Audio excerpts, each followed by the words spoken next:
good evening. I hope you are having a good one.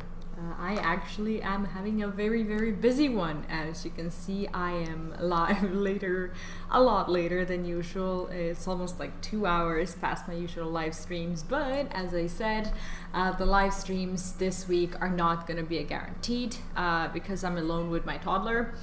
And basically it's gonna be like that for probably about a week or so because my husband is having a surgery. He's fine.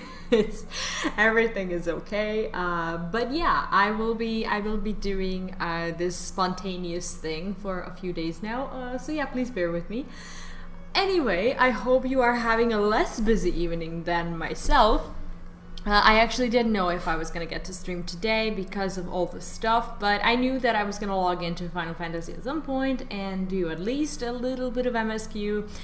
And I figured if I'm to do that, I want to do it with you guys. But before we begin, hi Pepper Onion Soup, how are you doing? What's up? Before we begin, first of all, I want to say I have my son on my baby cam. So if at any point you hear a child crying, he's connected to my PC, so that's not your kid. If you have one, it's mine, probably. So I'll just, go and probably give him milk or something, because that's what he usually wants in the evenings.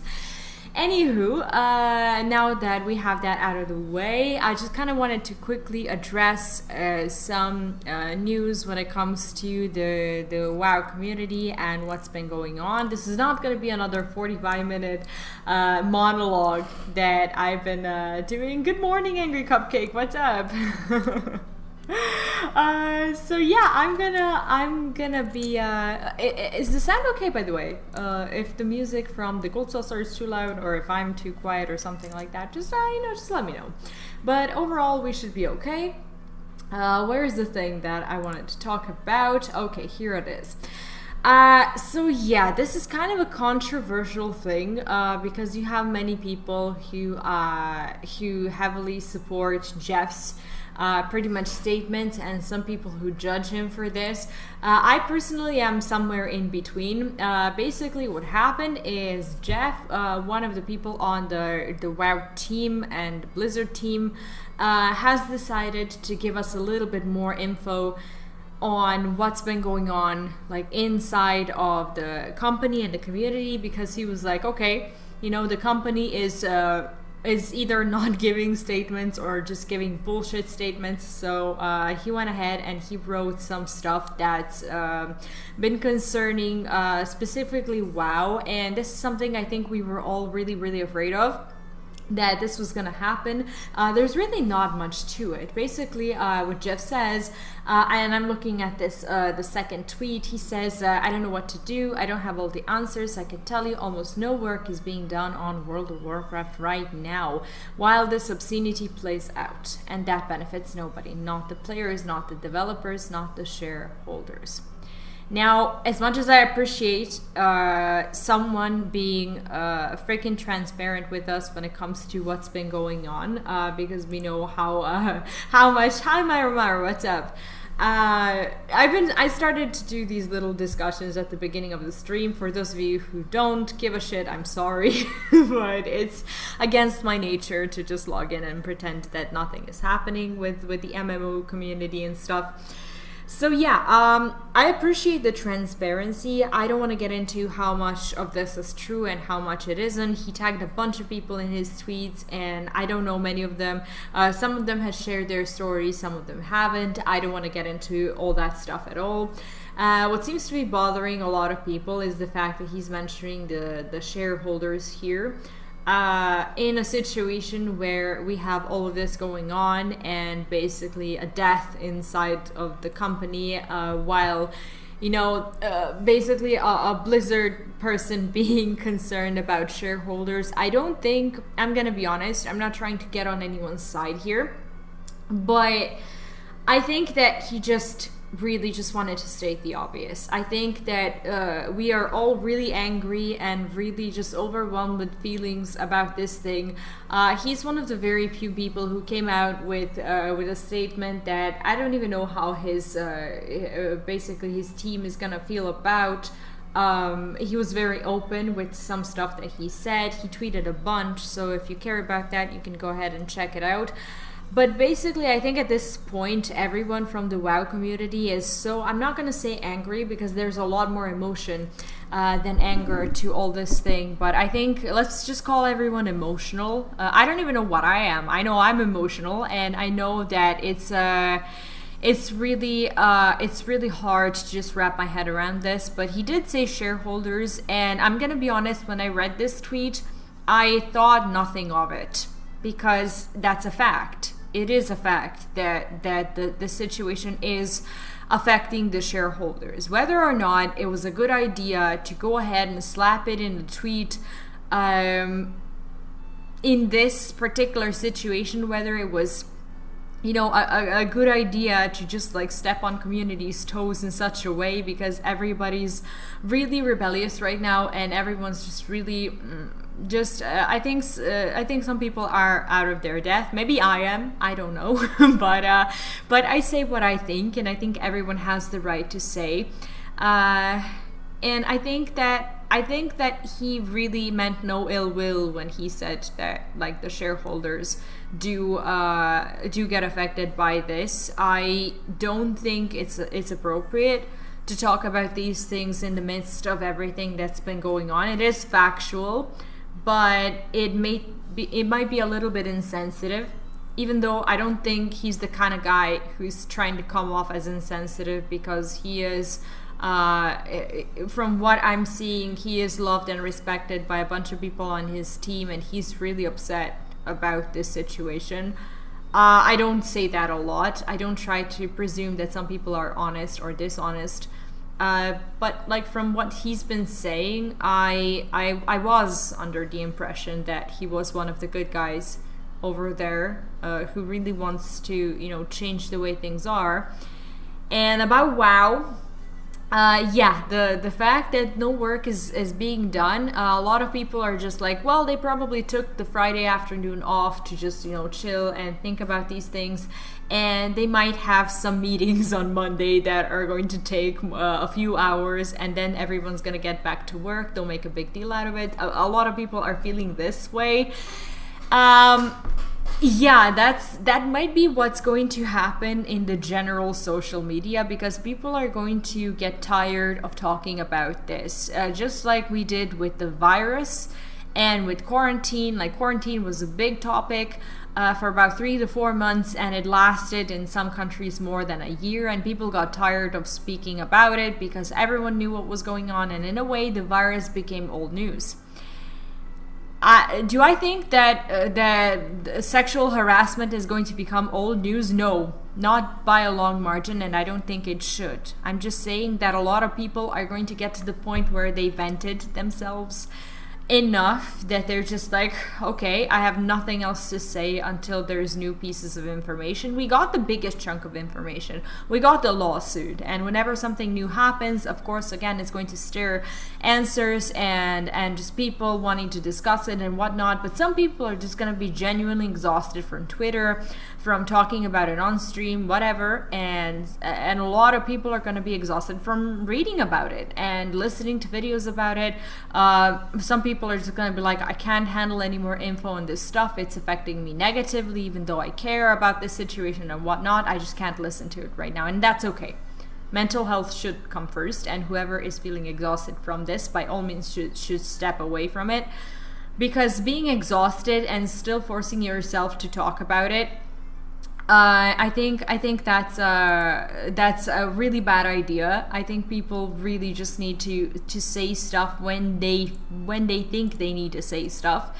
Not when they think they need to say stuff, when they have something to say, not when they think they need to say stuff, because that leads to a lot of people talking about things in a forced way, even though they in reality don't really want to discuss stuff, but they are doing it for this or that reason, maybe for the community on Twitter or on their own streams or something like that. Like, the moment I don't have anything else to say about these things, I'm gonna stop talking about them. And that's very important to understand, that I don't think anyone should be participating in this unless they feel something about it, regardless of what they feel.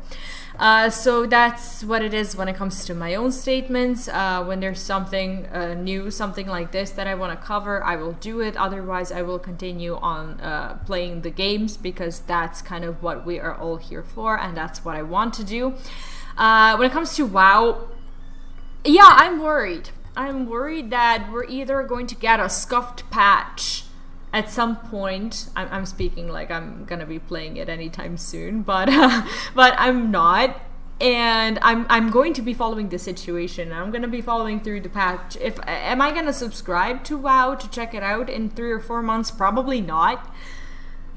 But like, it all depends, of course, on the situation, like the way it develops and stuff. But I'm gonna stand my ground, and I don't wanna, like, it's just my personal decision to not vote with my money for Blizzard for a while, and I feel strongly about that. Some people don't, and that's fine. Everyone has the right to judge that. But am I going to follow through what's happening with the patches and the expansion and the new expansion? Yes, I'm gonna follow through it. Am I worried that this is going to affect players? Yes. Do you know who I'm mostly worried about? I'm not worried about all of us, Twitter and YouTube dumbasses who sit there and talk about things all day. Like, we're in this and we know about these things, and even though they're horrible, we are coping, and we are trying to either salvage the community or spread the word and spread awareness. Tracking the money. Yeah, do you know what? Like, for a short while, like up until like a week ago, I thought they were going to try to compete with Endwalker on the expansion day. I thought they were gonna rush out like a 9.1.5 or a 9.2 or something like that, but now I don't think there's a snowball's chance in hell that's going to happen.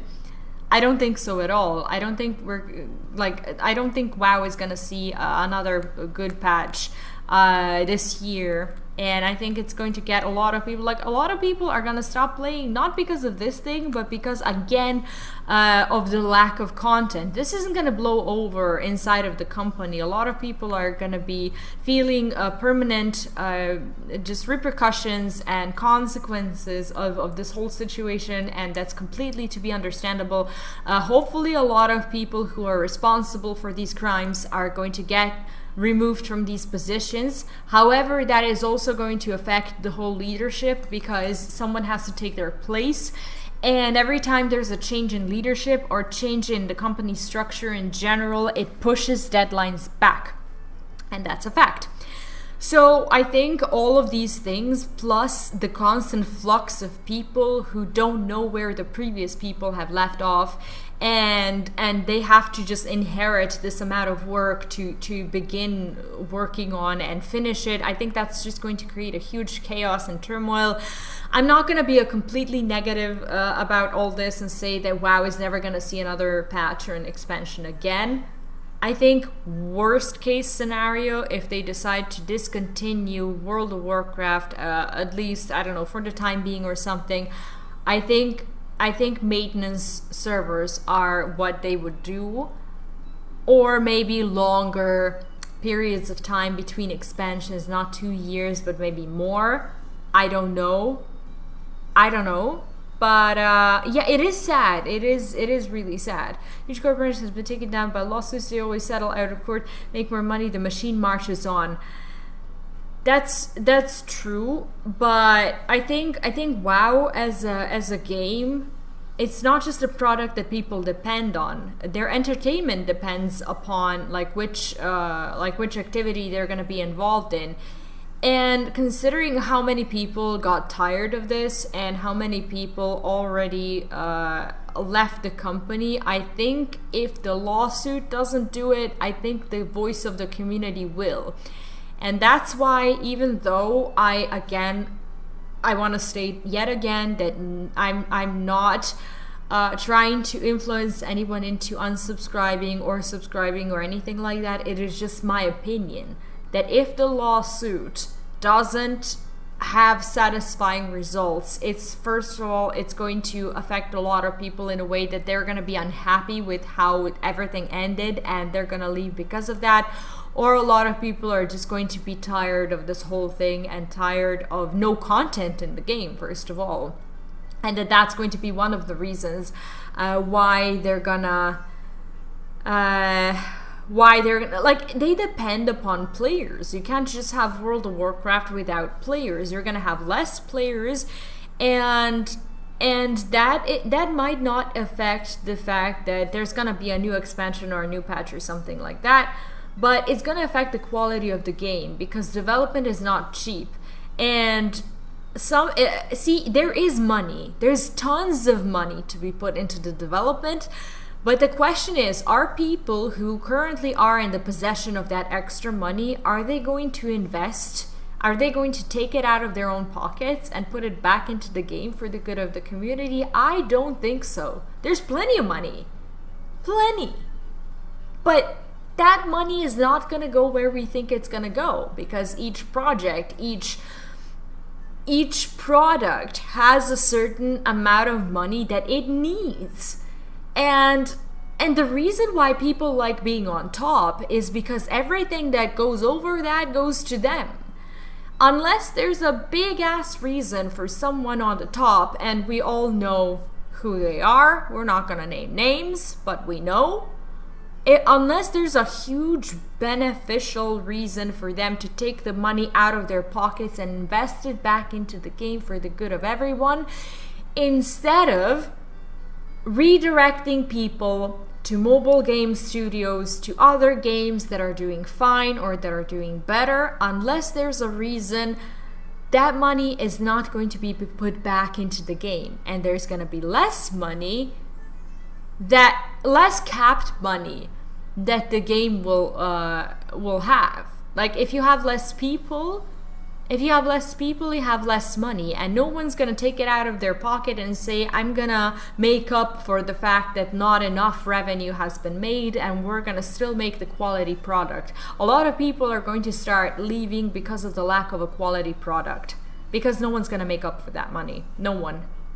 I guarantee you that. Like, okay, I don't work there.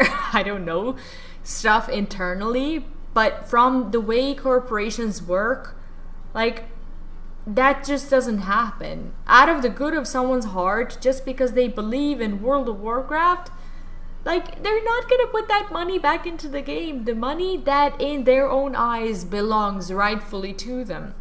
Unless, of course, there's a huge public outcry for multi-million-dollar bonuses or whatever. But I doubt that's gonna go through once more. I think that was just a big public game that was played because everyone knew what was coming except for us.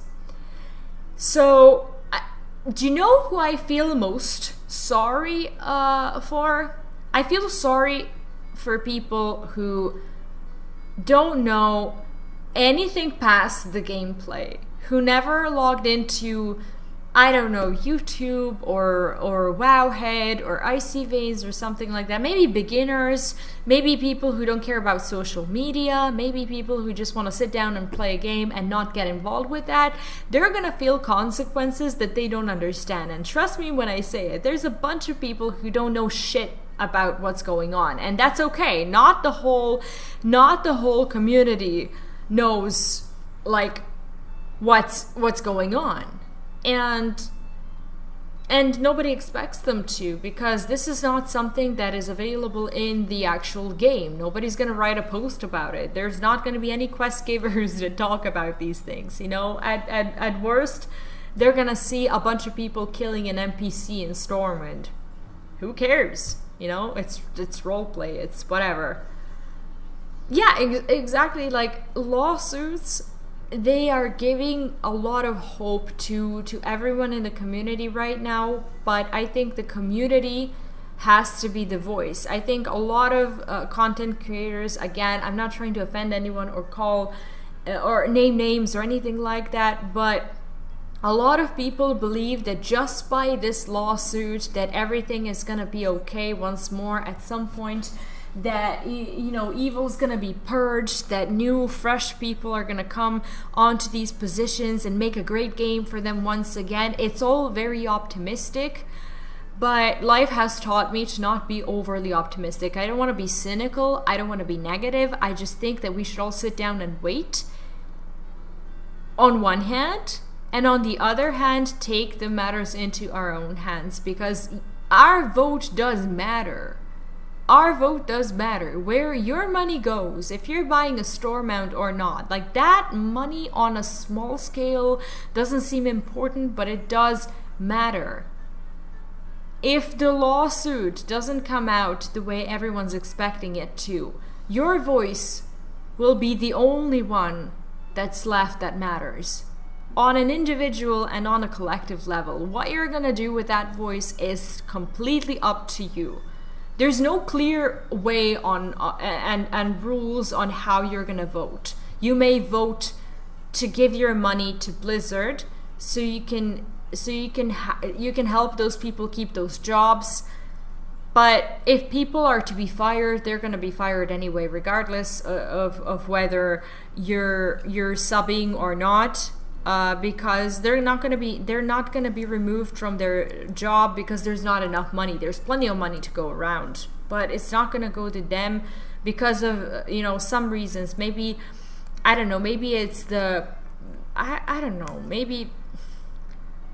Maybe it's not just about the money. Like, the company's not going to go poor and be like, hey, we need to fire those 20 women who complained just because the company is poor now. Like, if that ever happens, that's not going to be the reason for that. There's always money for, like, I don't know, 20 or 200 or 2,000 salaries. You can always do that. But if someone loses the job, it's not going to be because you didn't sub. And that's what I believe in. I'm not trying to influence anyone by that. That is my opinion and my opinion only. That it's not going to be bankruptcy that gets those people fired, on one hand. On the other hand, I'm sitting here as a content creator, as an independent content creator who believes in one thing in life, and that is that you should not be, if you can in any way help it, you should not be anyone's slave.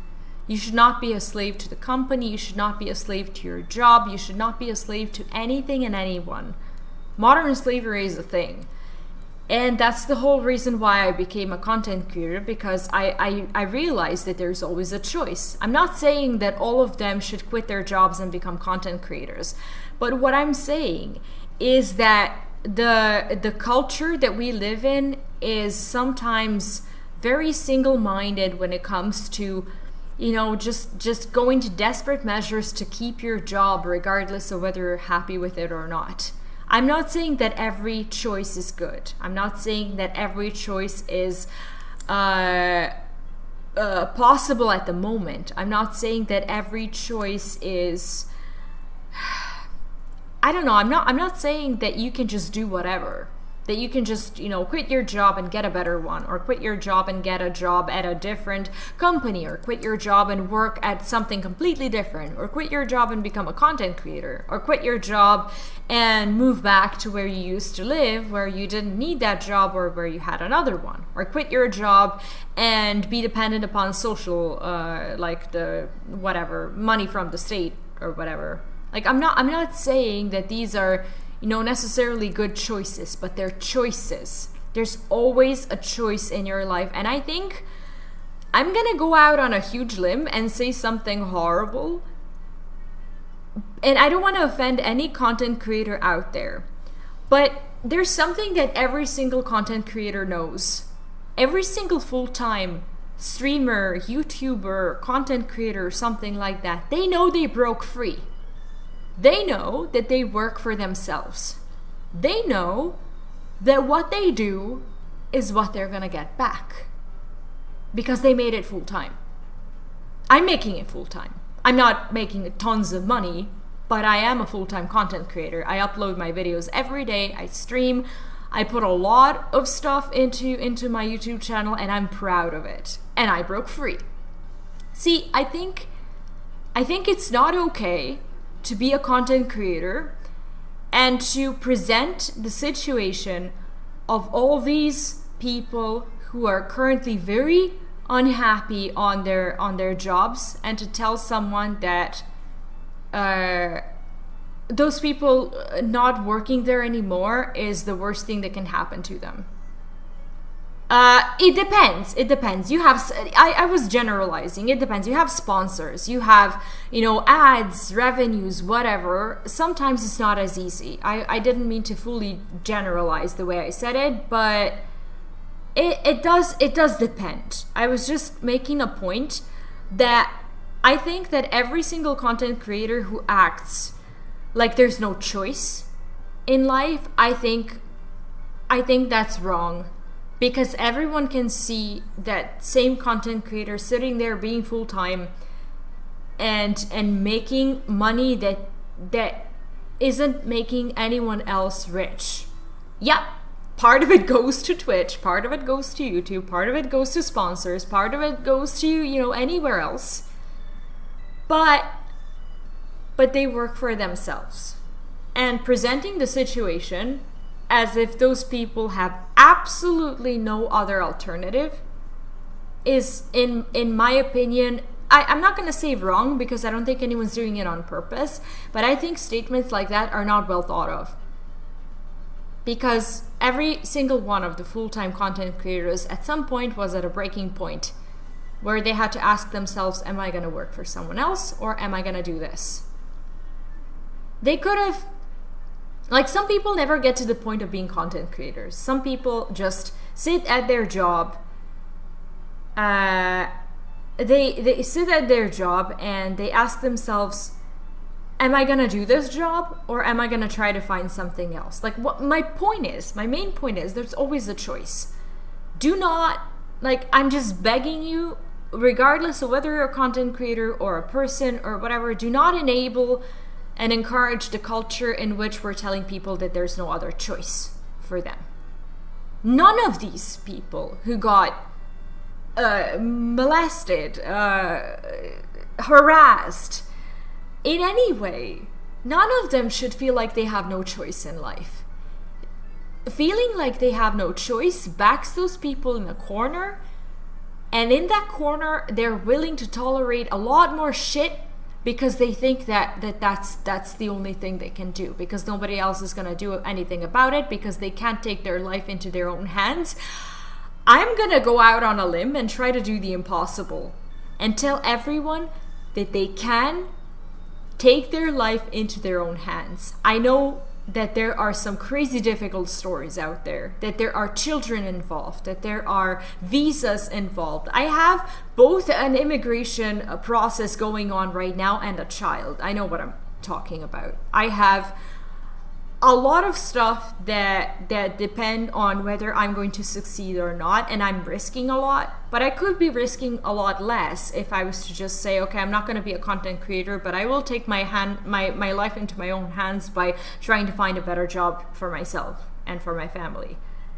And that would have been, I'm not saying that's easier, but that would have been a more probably an easier option at the beginning, because I would just have that workplace where I need to just show up and do my job and I'll get that money, and I don't have to think about what's going to happen tomorrow. This way I have to think about what's going to happen tomorrow, and that's fucking hard. And not everyone can do that, not everyone should do that, not everyone will be happy doing that, but you can take your life into your own hands. And yeah, I'm mad. I'm positively mad when I hear people enabling the culture of getting people to believe that that's the thing they should be holding on to. No one should be holding on to that.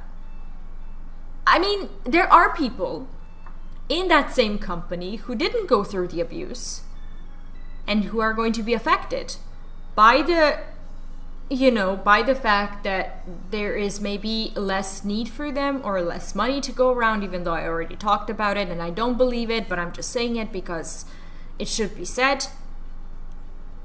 It's going to affect them, and they may not necessarily want to change their jobs because they're happy at their job, but they also have the power to be happy, and they also have the power to take their life just like everyone in their own hands and do something with it. Just allow yourself to be inspired by yourself. Don't let anyone back you in a corner and have you believe that what you have right now, if you're not fully satisfied with your environment, with the way people treat you, that's all you can have. You can have anything you want. Anything. But you need a plan, and you need a strong ass wish to kick the misery in the ass and say, I can do this. And a lot of content creators has done that. And that's why they are where they are. And that's why I'm so mad. Because being independent is not being entitled. Being independent takes hard work. And everyone can do hard work. Not everyone can get lucky, and I don't know, I honestly don't know any content creator out there, WoW, Final Fantasy, you name it, other content creators, other YouTubers who got lucky, who were just there and who just succeeded without being ready for success, without having a product that made people stick around and stay and watch their videos and get involved with them and whatnot. You don't have to get lucky, and you probably will never get lucky. There's a saying, I can't really just say it the way it is, because I don't know it like fully, but sometimes an opportunity is overlooked because it's disguised in hard work. Sometimes people will just dismiss an opportunity because there's work to be done and because they believe that other people didn't do the work. And that usually doesn't happen. I'm sorry for another long beginning of the stream, but I wanted to say this, and if there's anyone here that got in any way that feels in any way better about this now, then I succeeded, because this doesn't just apply to people who work at any company and I don't know, get abused or whatever. It applied for every single person here, every single person anywhere else. You can take your life into your own hands, and if we as content creators are telling you that you should just hold on to what you have right now and hope for the best because it might happen, we failed you. Hi, Batman! Way from hospital here in Texas. Batman, I hope you're okay. Batman landing in a hospital is never good. No, jokes aside, I hope you're okay, and thanks for joining. I mean, like, Bel Gaming makes money for most of his employees. It does. But look at how successful his, I'm not just gonna say channel, but channels were when he decided to give another game a shot, and not just because of the game, but because of his whole attitude and the whole team's attitude about not being not sitting, I'm gonna use the phrase sitting on their eggs, because that's something we use in our country, and if you don't use it, I'm sorry. It basically means like being too afraid to start on something else. Just having my tonsils taken out, I'll be good. From hospital. Are you two trolling me? Are you two in any way do you know each other? Are you in the same hospital? Are you both just seriously getting your tonsils taken out because Zeronix here is also getting his tonsils taken out. And I know that because Zeronix is my husband. And wave to you too.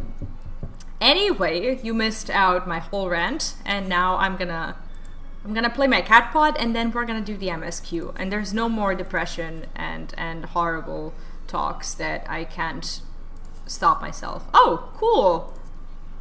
I didn't activate the free company bonus. That was so stupid. Well, we did get 15k. That's okay. That's okay. Batman, in case I misinterpreted what you said, there's a funny little coincidence where Zeronix is also having his tonsils taken out, and you guys can be Tonsils' friend for the night. I do believe you when you say that you're from Texas. This was just probably a funny little coincidence. And if not, if you guys are really trolling me, if you're just somewhere out there together and laughing at me, that's fine as well. That's why I'm here. Okay, at least I didn't misplay. I thought I misplayed, and I was like, did I actually miscalculate catbot? That's okay. Let's do more.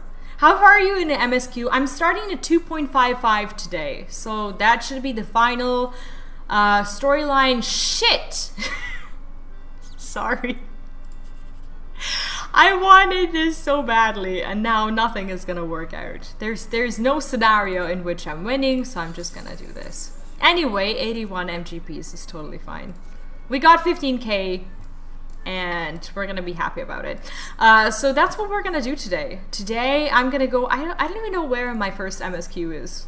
Okay, it's more... oh, yeah, we need to talk to Minfilia. Basically, we are starting on the final story. I know that my last 3 streams have been called ARR Finale, but I don't know, I kind of thought that that like once I got to like 2.5 that I can actually call it finale, but it appears that I cannot. So today's the real deal. I lied to you in the past 2 days. And no longer will I lie to you, because this is the actual Shiva fight is great theater. I think I did Shiva. Yeah, I did Shiva. That's the dragon girl that comes from another dragon girl. Nope, what? Nope, what? Batman, how are you doing? Sorry for misjudging you here and misinterpreting the fact that you are indeed far away and not in the same tonsil room as Zeronix here. Like, how do I get 2 people who are getting their tonsils taken out on the same day who are on different continents? Is Sunday like the universal day for admitting patients who are getting their tonsils removed? Yeah, the X version in your list of things to do. Oh, the Drop Dead Shiva. Oh yeah, that's the blue quest. That's for the extreme. Yeah. I read it as X without reading it as extreme, and then I looked at my own quest thing, and I was like, oh yeah, X means extreme. Good thinking. Anywho. Yeah, Zeronix here forgot to do one thing, or actually didn't forget, but we failed to talk about a single thing before he left, and that is turning on the air conditioning. So I have an air conditioner, but we have no remote. And I am too short to reach the air condition even when I climb the chair. So I can't turn it on. And I'm fucking boiling. And he's gonna be in a hospital for about, I don't know, how long are you gonna be there? Oh, feel absolutely free to share it on Discord. And I will watch it. I always enjoy discovering new content creators, and for those of you who are not on our Discord and would like to watch the video, or you just want to say hi and stick around, there's a link in the pinned comment, what's it even called? The pinned chat thing, comment, whatever, and there's probably one in the description as well, and you're very welcome to join our Discord. Have you a moment? I believe Yida wished a word with you. I should consider it a personal favor if you would lend a sympathetic ear to her troubles. She has not been herself since Mundrida's passing, and my heart aches to see her so downcast. Like, no shit, your friend died. Like, how can you, not to finish, till Heavensward. Oh, okay. Alright, I won't get tempted into watching if it's a spoiler. I get I'm very careful about that, but there is a content creator who is about my size, who I actually started following recently. And I don't know, I think we as growing content creators, we just need to get more experienced about, you know, sharing the titles and thumbnails that aren't too revealing. Because he didn't directly give me a spoiler, but he did say something that made me realize what's gonna happen, and I kept thinking about it, and that's been hard. Oh, you do not know each other, but you have the same surgery tomorrow. Okay, well, today is my chat's tonsil day. Good luck with that, with everyone. I'm gonna share it till then. You can share it for other people, or you can mark it as a spoiler or something like that, so maybe people who want to watch the spoilers can watch it. But if it's a good content creator, I have absolutely nothing against you sharing the videos. You should do that, because someone may find someone cool to watch. You can share it, like, I think in the videos tab, either there or like in like FF or general or whatever. Just drop the link, don't worry about it. Do not worry about it. Hey, it's V, great. Oh, someone's happy to see me. Oh, it's no use, I'm trying to stay positive, but it's just hard, you know. I know. It's very, very sad. Like, I got so heartbroken last time. And Mundrida passing was just a little bit too much for me, and I was like, I didn't even have time to fully enjoy her character. I liked her so much, and it was very hard to see that. The thing is, I know Mun will tell me off. I'll be here 2 days? Only 2? Oh, that's not the reaction I should have when my husband tells me that he's gonna be in hospital for 2 days, but sorry about that. I do like being alone sometimes, but he's an awesome guy, I assure you. Treats me very well. Thing is, I know Mun would tell me off if she saw me moping around like this. Which is why I decided to cheer myself up by getting her a special flower. I placed an order for a moon daisy with Rowena a little while ago, and it's ready to be picked up. The trouble is, I find Rowena a bit difficult at the best of times. And well, this isn't one of them. I know it's silly, but I just can't face it at the moment. So I was wondering, do you think you could maybe collect it for me? I have the coin to pay for the flower right there. But it was fun for me since I knew what would happen. And this reaction was priceless to me. Wait, which one in particular? Like, I feel like my whole behavior is a reaction, so it's hard to it's hard to pinpoint at something. Thank you so much. I'll be waiting for you and the daisy at Rathfrost. Zranx, by the way, hasn't seen the whole story, and he is here, and he should be warned that there are spoilers. There are some freaking spoilers, and he's been refusing to do his main quest scenario because he's now a crafter. He's fallen into the trap of crafting relentlessly, continuously, and passionately. He now has all his professions on level like 25 or something, and that happened in like 2 days. And I lost him. We used to be on the same journey of MSQ, and at some point he would even wait for me to finish my quests so we can play at least a little bit of the quest line together, and now I left him in the dust. And he is now a crafter.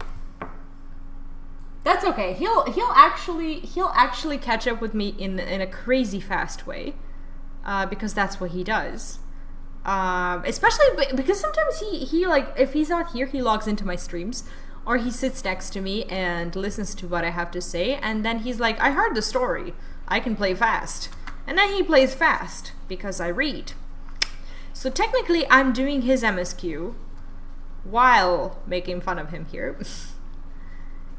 And I'm not even realizing it. As Omnicrafter, I want to help everyone.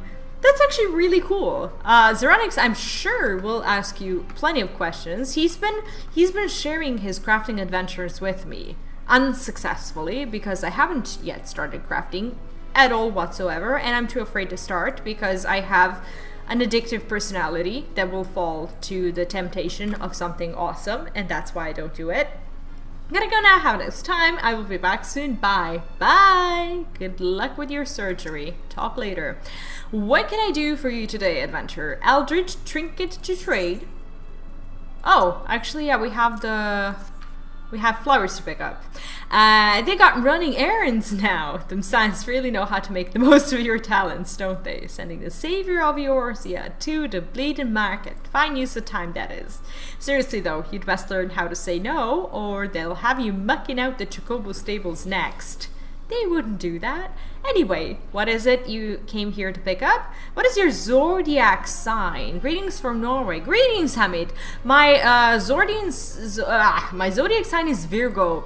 I don't particularly believe in zodiac, but did you have any other assumption or any assumption at all? That's always fun to talk about and speculate. But I don't personally believe in it. Oh, it's funny that they actually make these things that we teleport with. That's pretty cool. Anyway, what was it you were here to pick up? The moon daisy, was it? Here, then take it. And tell Yida lass, I've got a wide selection of headwear in stock if she ever decides to replace that dowdy old mask of hers. God knows she needs to. Oh my god, come on. Delaziers, hi. It's got into the Goldsmith Guild. I think I stopped. It was addicting. I don't want to try the fishing guild now. I love to fish. Like, I fish so much in WoW, and I try to do like all of these cool achievements, and from the little glimpses of what I've seen in Final Fantasy, like fishing looks like 12 and a half times more fun, and that's why I cannot start crafting before I level up the MSQ. I cannot. You're not gonna see me doing it because I know how easily I fall into that trap. I already fell into one trap, and that's the gold saucer. I know everyone comes to the gold saucer while leveling at some point and they leave, but I don't leave. Instead, I dress up like this and I walk around the world like this.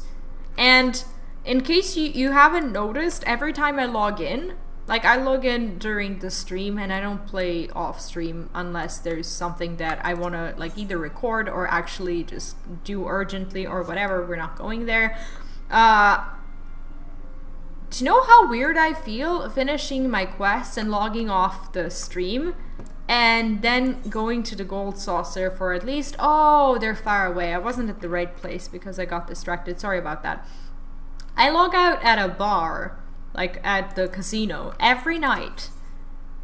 And every day when I'm about to start leveling, you find me in the gold saucer. Like, I feel like, I don't know, like it's such a like shameful feeling of addiction that I can't describe. Like, people see me there like all the time. Not that they care, because why would they? But like, I live there. Like, that's where I log out. I don't even log out at the inn anymore. Well, a person born in September, actually August 23rd. I am like between the Leo and Virgo. Like, if I was to be born like a couple of hours earlier, then I would have been Leo.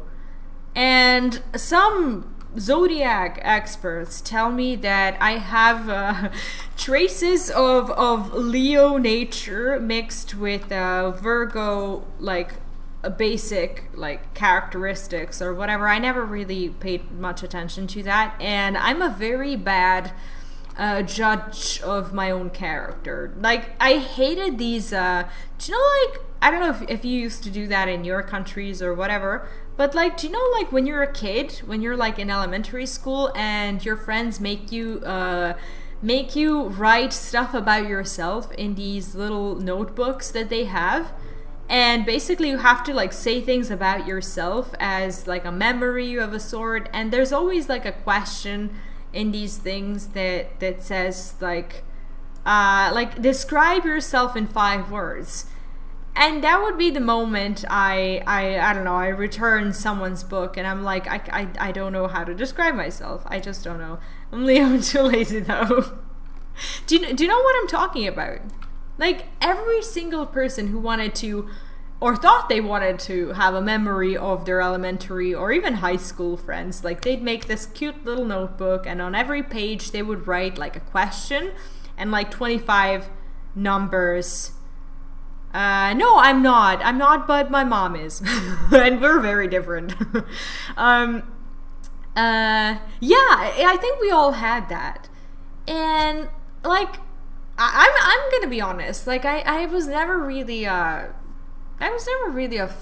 huge like friends person, as in like I had a friend or two, but I didn't care like about most of these things that people would write in these notebooks, because like, how can I even ever just remember all of that? Like, sometimes someone would like sign in your notebook and then you'd spend like, I don't know, hours like at home writing what they wrote, and it was weird. It was weird. Like, I'm gonna be honest, I always use that as an excuse to discover something about someone. Like, I don't know, when I got to the point of making those, I was, I don't know, I was probably too old to be making these, but I was already aware of my interest in boys, so I would exclusively give my notebooks to them so I could discover what they like. Like, I don't care. I mean, that's just how it was. And those things were just really useful sources of information when you actually cared about that info.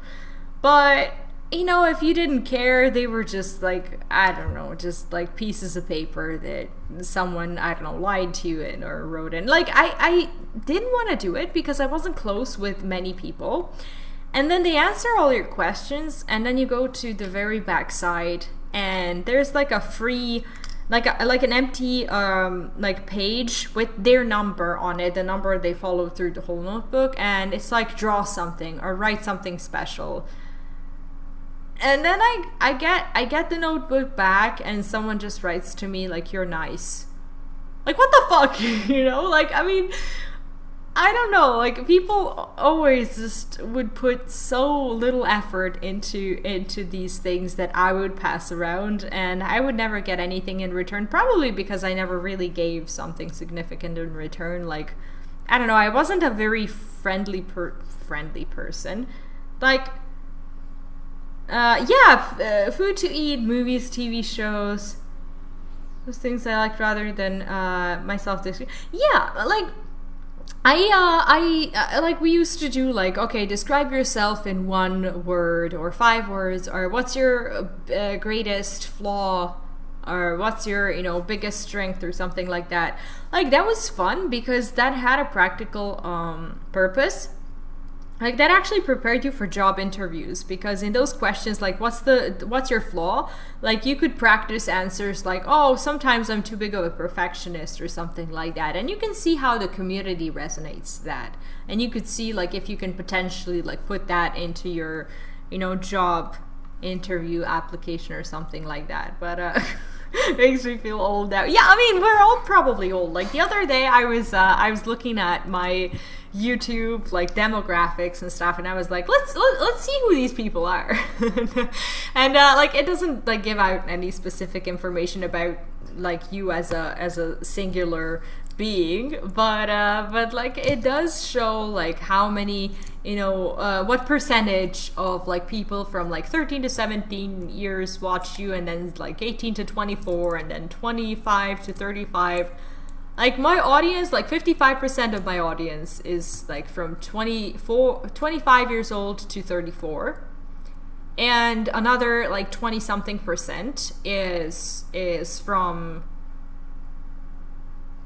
like, not 25%, like 18% or something like that is from like 18 to 24. And then like 13% or something is from like 34 to 45 or something like that. And the rest belongs to the older people. Like, I have 0% according to YouTube of people who are between like 13 and 17. Like, people don't young people don't give a shit about me, and that's fine. Rowena can be so annoying. She will just not take no for an answer. Every time I visit her, she insists I replace my visor with something more fashionable, and when I tell her I like it just the way it is, she says it again and then again and then again. It drives me crazy. What I meant to say is I really appreciate you doing this for me. So anyway, let's see it. All right, let's give her flowers. Okay, I want to see it. Does he? Brita loved these things, you know. I hope that somewhere, somehow, she knows I'm still thinking of her. I'm wondering if we're done with her, or if she's gonna come back in some way, shape, or form. It's better than Facebook and social media in general. It was. In a way, yeah. Like, I mean, people had to, like, come home and actually just, like, put a little bit of time in filling out your thing. And it kind of meant that they cared. It is, I'll never forget you, Moon. None of us will. Yeah, her hat thing does look a little bit silly.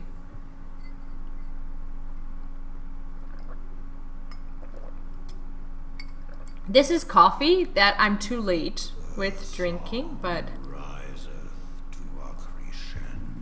Okay, my pet is ominous.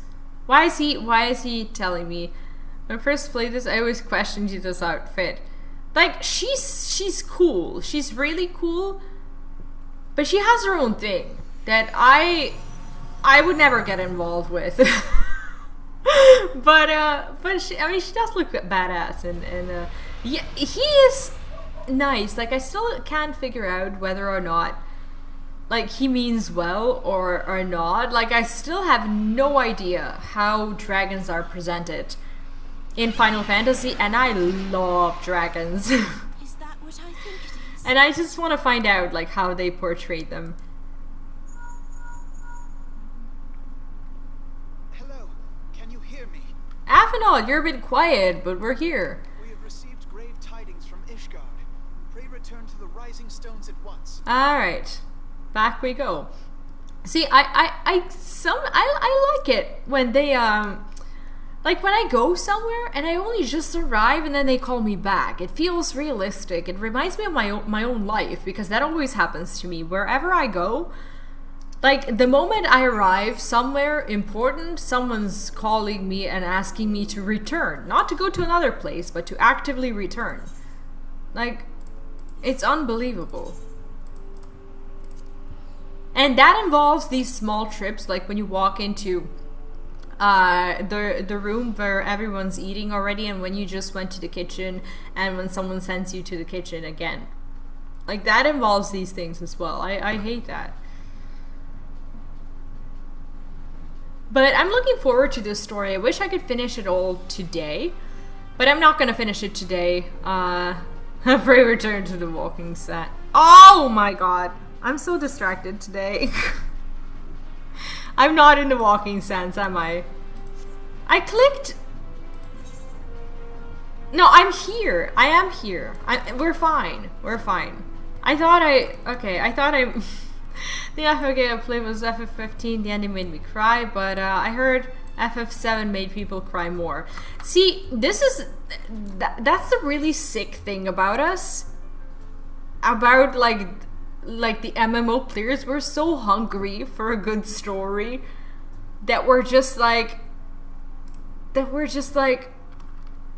I want a good story that will make me cry. Like, you never hear anyone saying, like, I want a good story that will make me so happy, you know, that will just, you know, fill me with joy. Like, nobody wants that. Like, do we just all want to cry?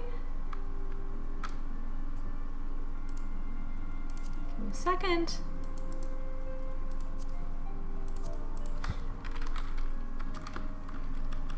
I can't say more. It's okay, we'll get there. We'll get there.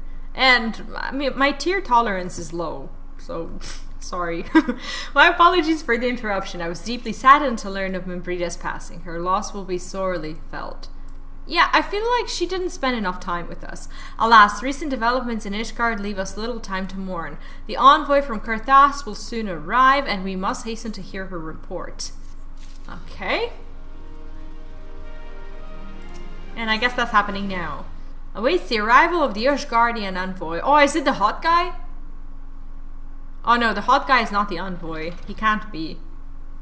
The envoy is here. Oh, let it be him. Aw. I thank you for receiving me at such short notice. Time is of the essence, so I would forego the usual pleasantries if I may. At least she didn't do the voice. Like, if she was to do the voice and they didn't send the other guy, I would be so mad. Certainly, you come with news of the Dravanians.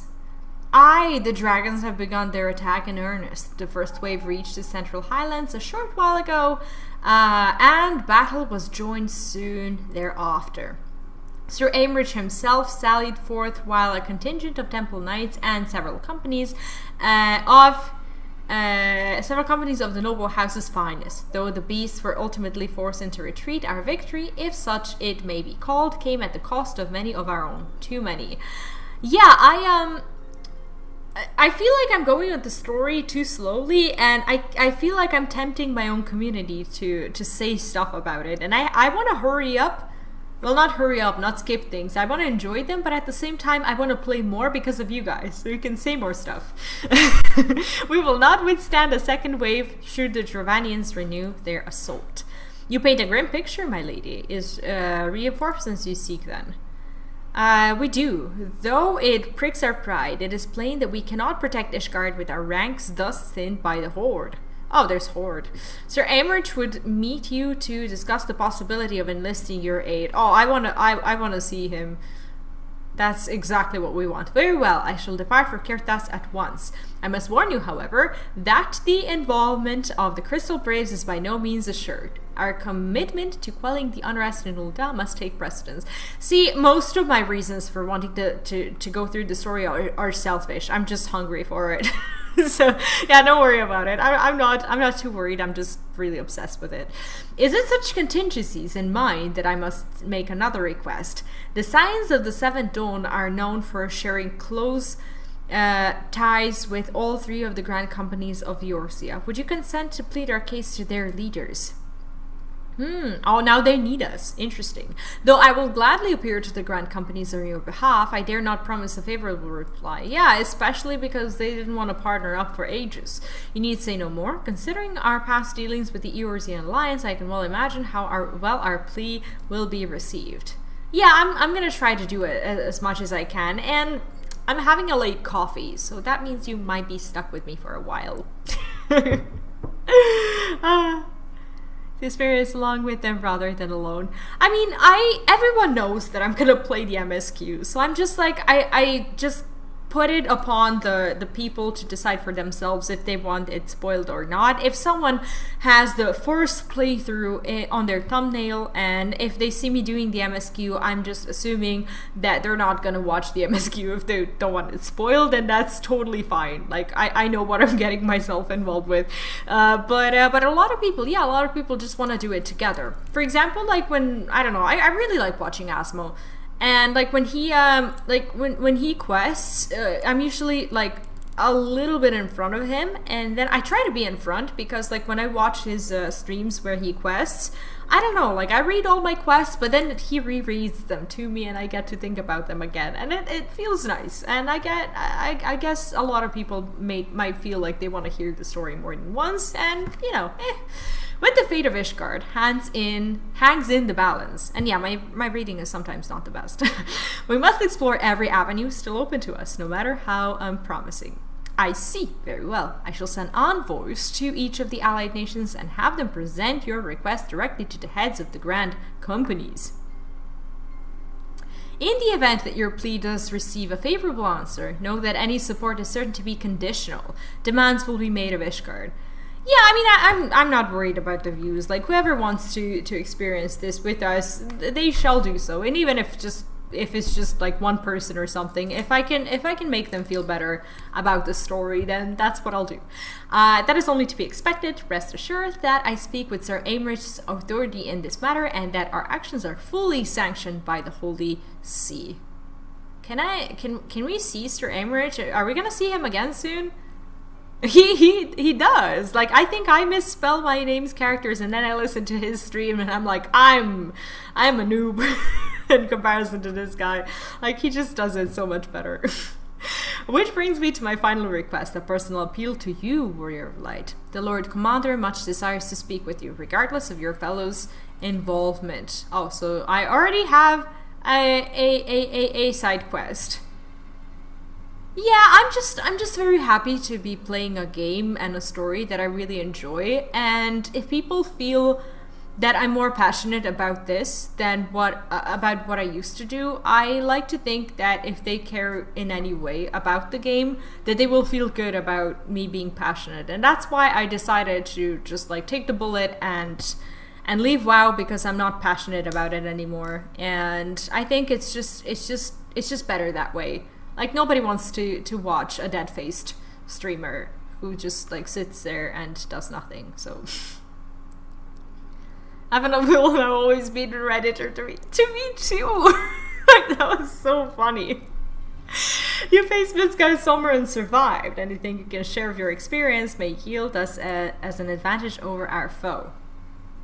I like how he's become like a legend that everyone knows about. Like, I mean, not everyone, but like almost everyone knows about Asma, and you can just like use him as a common reference. It's such an amazing phenomena of being so big and so revered. I don't know how he did it, but man, I tip my hat to him.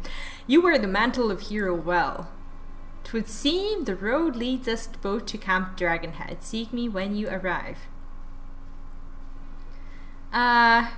Thing is, there are not a lot of FF14 content creators, so we're more or less starved. Really?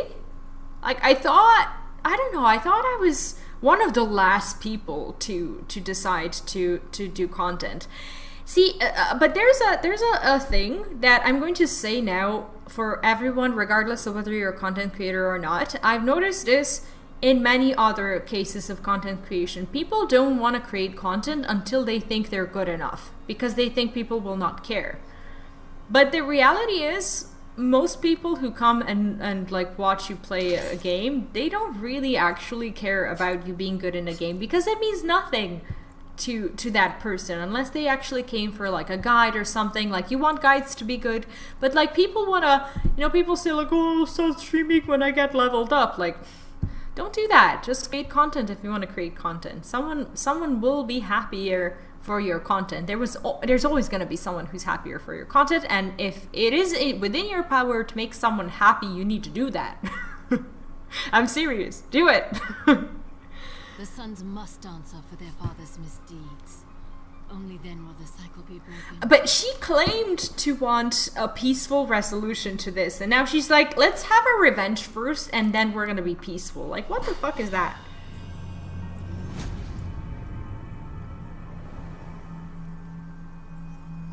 And what in the world is that ball of whatever it is?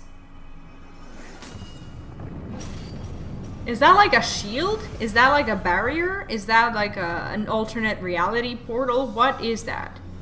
Brothers and sisters of the heavens, we raise our voices and join you in the chorus. Or maybe that was like a mic in their world. The sinners' feeble magics are undone.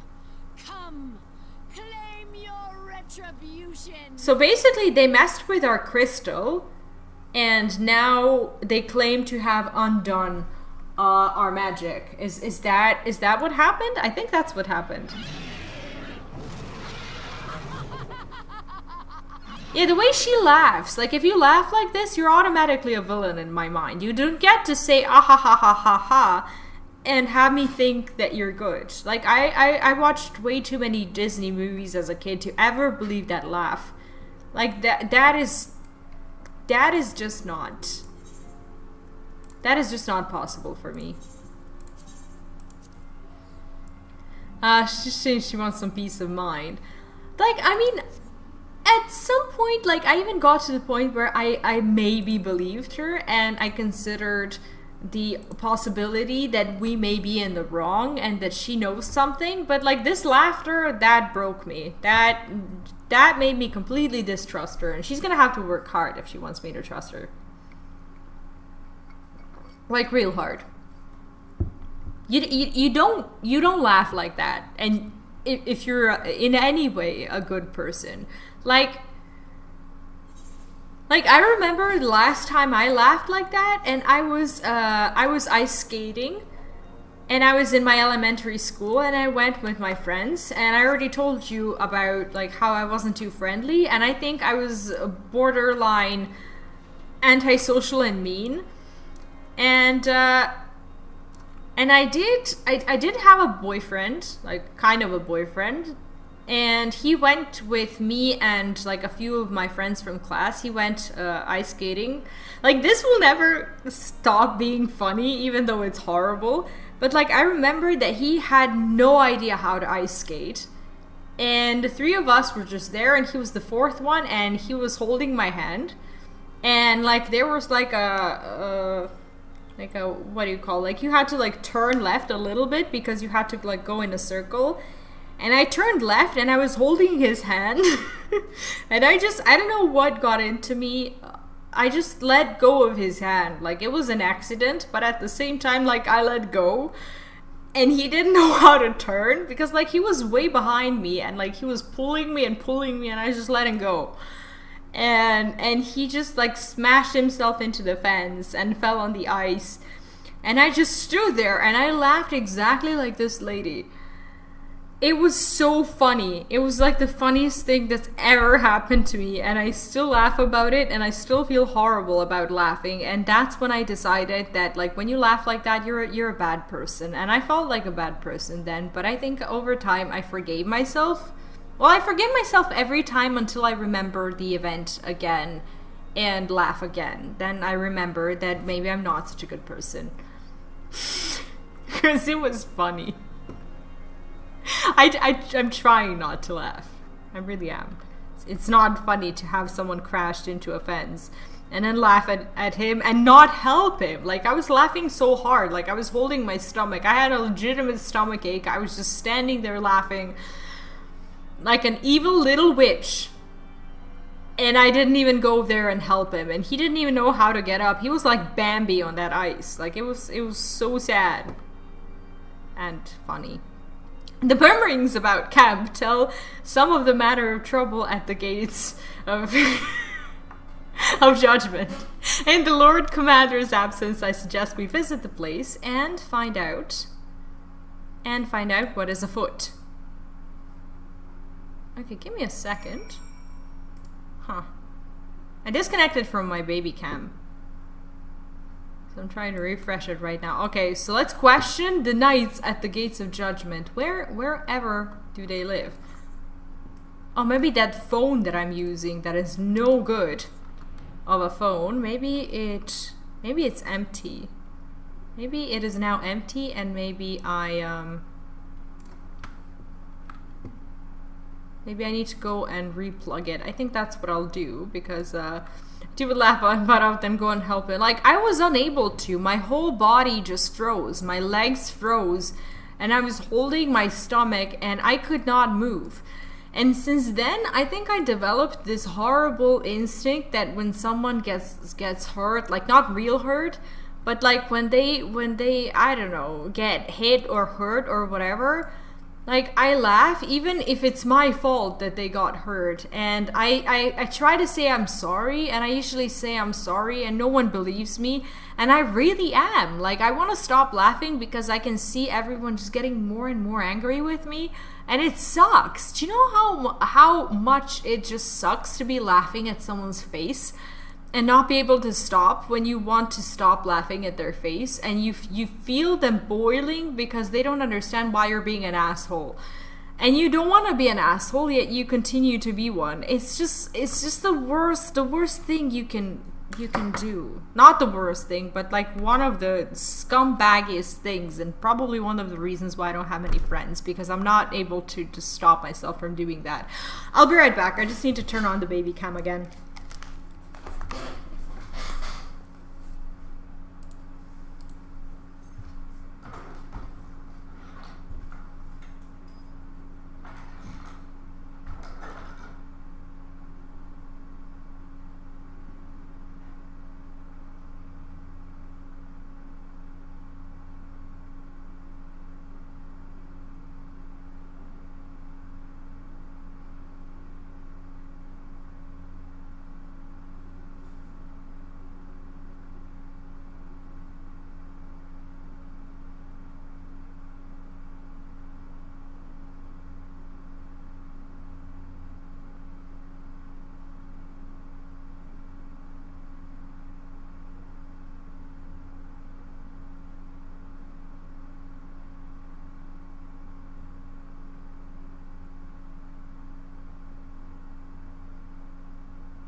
Okay, so what's happening is that the phone that I'm using as a baby cam, it has an empty battery, and I had no idea that it could get empty so quickly. So I put it back on the charger, and now I have to wait for like 5 minutes for it to actually recharge a little bit, and then I have to go there again to restart the app. So yeah, nothing's gonna happen in 5 minutes, but but I have to remember to go back there. Anyway, we need not fret over much. There are yet several lawyers of arcane protection that shield the city from invasion. Mother will be fine. Okay, if you say so. Here we go. Okay. Heretic scum, how dare they meddle with our divine protections? I shall rid our nation of their blasphemy, even if it means cutting them down one by one. Alright, well, he's passionate about his cause. Okay, and then the Tanner Hook Temple Knight. When I laid eyes upon Lady Iceheart, I felt the marrow freeze within my bones. I thought he was gonna say something utterly romantic, but that would be disproportionately inappropriate. Anyway, the gates of judgment are much more than mere doors. They are the outermost layer of Ishgard's magical wards. If our first line of defense can be so easily shattered. So basically they're kind of naked right now, which is not good at all. As Lord Nerd Glad... Yeah, I actually never used to watch Pyromancer up until he started Final Fantasy, funnily enough. I watched his, I'm done with this video, and then I subscribed because I figured that he would be doing Final Fantasy. I actually am very excited about that, because then I went back and looked some of his videos and I liked them. It would seem the heretics struck the... also welcome. It would seem the heretics struck the first and most telling blow against Ishgard. Science, we expected you at Camp Dragonhead. Wait, what? Oh, okay. My apologies. We chanced to hear that there had been trouble at the gates and thought it prudent to investigate the cause. Then you have learned of the heretics' treachery. Lady Iceheart led a force to her followers against our defenders and came close enough to dispel the first of our wards. So basically the shield thing, she didn't like summon the shield, she summoned a ball that crushed the shield. Now I get it. But let us speak more of this back at the camp. Sir Emmerich awaits us. Alright, we have to go see him. He is majestic. I'm not even sorry.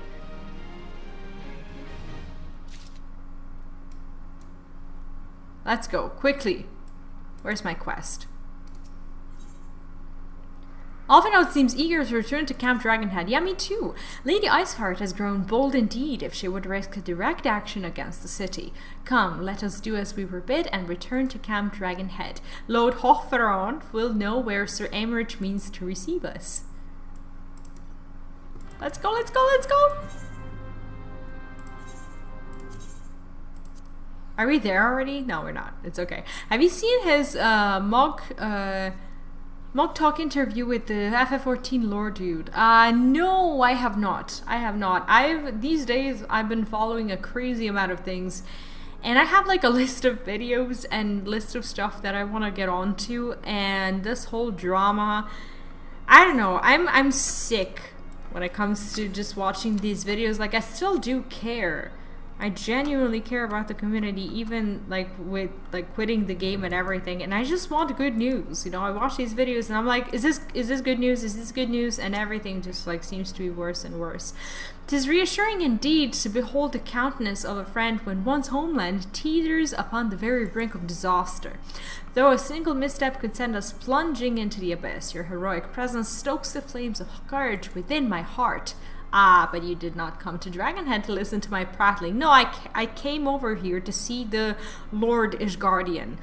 Commander has arrived and would treat with you in their intersectory.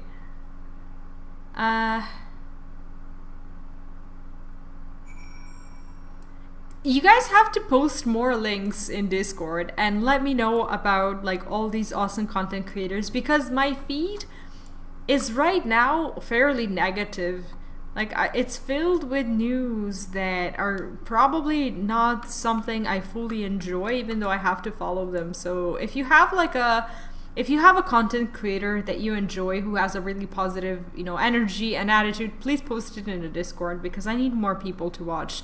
I'll be right back. I think it's time to turn on that baby app, and then I'm done with that.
This baby app is so weird. It asks me like if I like the baby app or not, and if I click no, they ask me like to type in inside of the app why I don't like it. So it's like internal feedback. But if I say yes, then they're like, would you mind giving us a rating on like Play Store or whatever? And I'm like, can I give you a rating even if I don't like you, like outside of your app? Like that is just so weird. I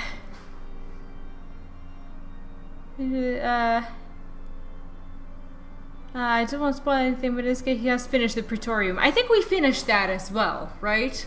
Don't worry about, like, if you're worried about spoilers on Discord, just, like, mark the video as spoiler. Like, I think there's a way to do it on Discord, like, select the message and, like, blur it or, like, write something, like, spoilers ahead or something like that. Like, nobody has that automatic feature where it plays out the whole video, like, when you scroll over it or something. So I don't think people will watch if it's a spoiler. Just say spoilers ahead and we'll know. But thank you for sharing all these awesome content creators.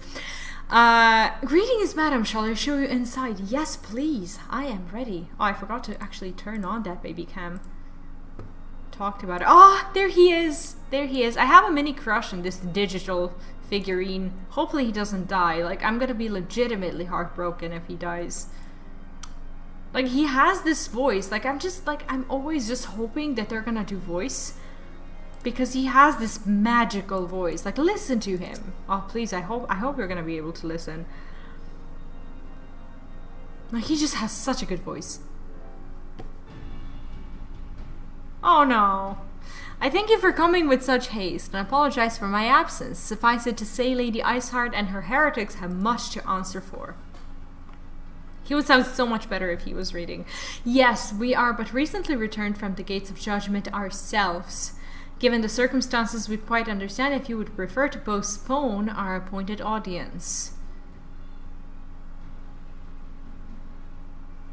Like, you can't not have a crush on this guy. Look at him. On the contrary, Master Alphinaud, I think it more important than ever that this meeting take place. Rest assured, I shall return to my post on Ishgard Wall the moment our business is concluded. I mean, I probably shouldn't have crushes either. I'm a married woman, but at the same time, my husband knows about all of my crushes, so so I guess that makes it okay. And all my crushes are like digital or far away or non-existing. Before we move on to the subject of reinforcements, however, I would introduce you to a close friend and stalwart ally, Einstein. Where is he?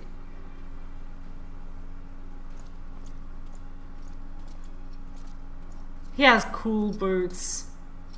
And my character looks like she has a crush on him or her. Like she made that face. Aw man, that's a cool weapon. May I present to you Ishgard's Azure Dragoon. And I knew that was a Dragoon because Philip has the same armor and he's currently playing a Dragoon. An impressive title, though I confess I know precious little of the Order of Dragoons. Like, I'm surprised that Afanod knows little about something. Like, he knows everything about everything. They are formidable warriors all, yet even among such masters of the lance, Einstein is without equal. He, out of all the warriors of Ishgard, was chosen to wield the power of dragons and may thus contend with any Dravanian. You flatter me over much, Lord Commander. Ah, too bad, he's taken. So, are you the adventurer of whom they spoke? I see now why my blood fair sang in anticipation of our meeting. Well, now that we have all been introduced, let us proceed to the matter at hand. I will share with you what I have learned of Iceheart's design, as confessed by the heretics taken captive after the assault at the gates. It would seem that Lady Iceheart and Dravanians share a common goal, the reclamation of Nildog's stolen eye. Nildog, one of the 7 great worms. He's my top 5 guy crushes as a straight guy. Like, just look at him. Like, I don't know. Like, there's nothing about him to not like. Nothing at all. His name features prominently in your nation's history. Though once defeated by the hero Haldrath, the beast is said to have terrorized Kirthos since Ishgard's founding. Okay. So he knows a little bit about their culture. Aye, many are the scars our walls bear from Nildog's relentless efforts to raise the city.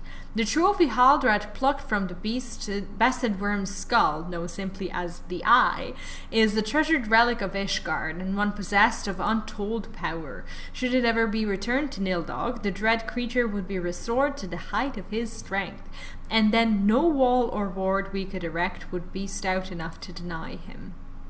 Well, we better protect that eye, then. My vengeful son hath waged war against Ishgard for 1,000 years. Oh, that's my pet talking. No mortal mind could comprehend the depths of his rancor. Oh, okay, so basically the Nildog is the Midgard Solmer's son. Okay. The eye itself, secreted deep... Can they hear what the guy is telling me? The eye itself is secreted deep within the vault. It is kept under heavy guard, surrounded at all times by men and women who have proven their loyalty to the Holy See. But through stout walls and sharp blades might suffice to discourage the heretics. The dragons are another matter. There are individuals with a Dravanian horde whom an entire company of knights would labor to repel, to say nothing of Nildog himself. Okay. Nor does age rob them of their strength, though through the endless march of years the dragons endure. Patient, calculating, inexorable. What does inexorable mean? You must understand, these creatures do not share our perception of time. Yeah, we're like a blink of an eye to them, aren't we? Dragon is talking to you through Bluetooth. And like, I feel spied. Like, I'm here on a super secret meeting with someone who's against dragons, and then my pet dragon is just like casually, oh yeah, I can hear everything, and I'll just let you in on like the additional stuff that you might need to know because you're never gonna defeat me anyway. What? And that is especially true of the great worms, they who spend centuries in slumber only to wake and resume their campaign as if mere hours had passed. Yeah, they don't give a shit about us. It has been 20 years, so that means like, I don't know, 5 minutes, since Nildog last darkened our skies.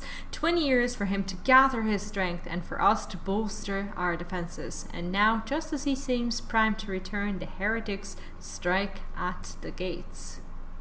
That's no good. You believe that Lady Iceheart is in league with the creature then? Like, they're attacking at the same time. They can't not be in league. Of that we cannot be certain. Though we know the heretics covet the eye, we have been unable to determine their plans for it. Such questions aside, we must needs, I'm never gonna get used to that. Kind of addicted to Gold Saucer now.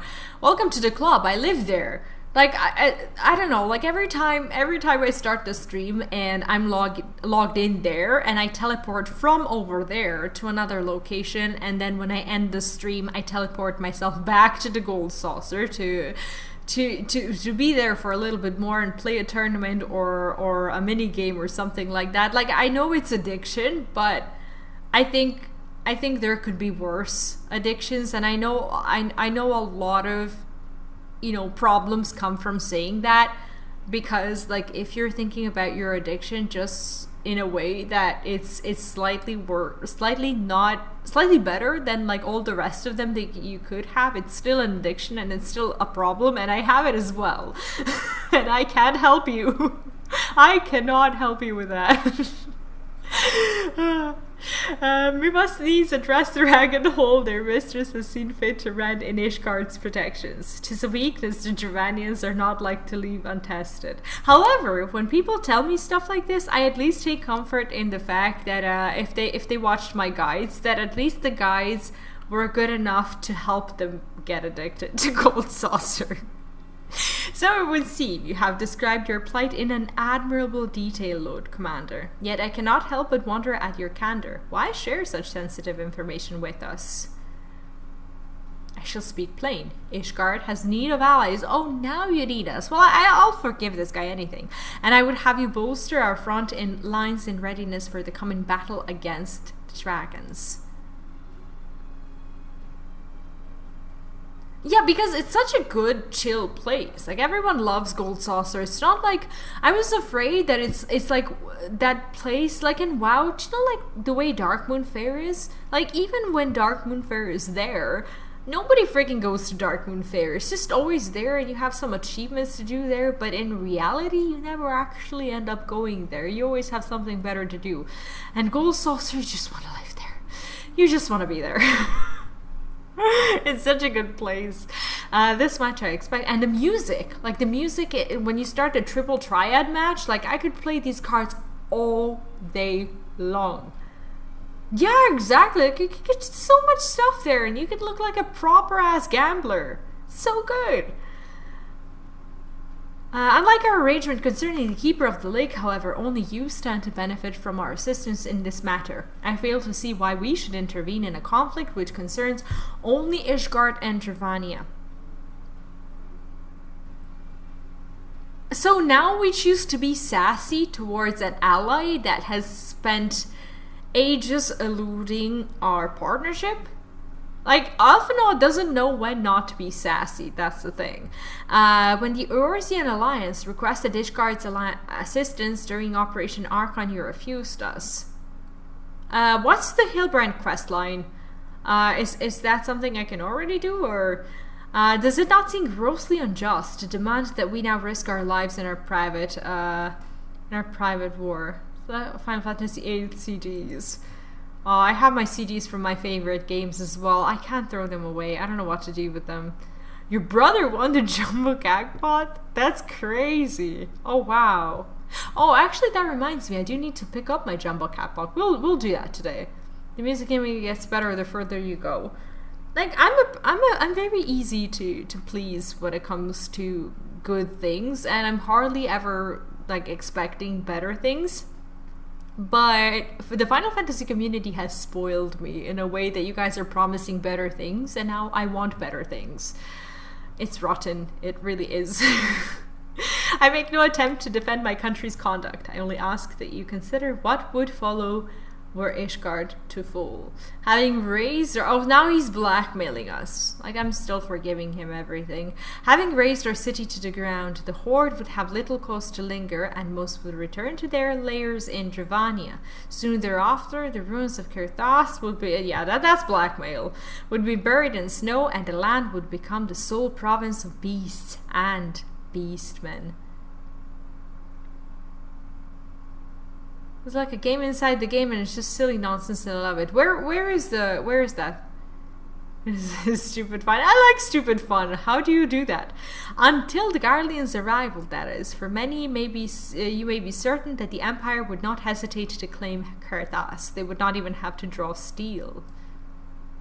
Oh god, he's beautiful. He's so beautiful. Is he okay? An imperial... Oh, okay. He just made this face like he's about to faint. An imperial province sharing a border with Mordona. 7 hells. Alright, we just got blackmailed into helping them. Very well, we will assist you in repelling the dragons. The roar of a great worm may have shaken the firmament, but we of Eorzea will not abandon our Ishgardian brothers to face the coming horde alone. So basically, Aphanos is using this to sass back at our prince and say like, yeah, you guys abandoned us, but we will not abandon you because we're better. Like, his sass is just crazy. Nor did I ever think you would. Now, upon the matter of the roar. Maybe Alphanod likes him as well. Allow me, Sir Aimrich. Are we gonna ever see you? Einstein says, throughout the power of the eye, I have become the vessel of Nildog's strength. His essence has stolen into my very blood. Fear not, I am in full control of my faculties. I assure you, and the eye itself is of no relevance to this tale. It is not essential that I bear it with me wheresoever I go. Its lingering influence does, however, allow me to hear Nildog's voice. Does that have anything to do with us and us being able to hear the dragon? Like, did the same thing happen to us? Then the worm who roared was Nildog. Aye, he means to hurl his horde against Daninen's collar and shatter the remaining wards that protect the city. There can be no doubt the worm has summoned his minions to war. I think I actually went one day and picked up all, well, if not all, then most of the blue quests. Let me see. I think I actually have that quest taken. The rise and fall of the gentleman. You get the Phoenix down thing. I tried to do the fate. I actually went to this place and I started to do this fate thing, but the fate despawned before we finished it. And then whenever I went there, the fate was just no longer there. So I'm just kind of waiting for it to spawn. Yeah, I remember the quest.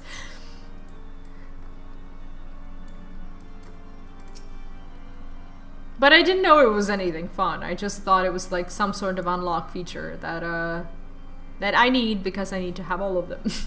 Though the circumstances are far from ideal, this desperate endeavor will at least provide us an opportunity to bring the sister states of Eorzea together in common cause.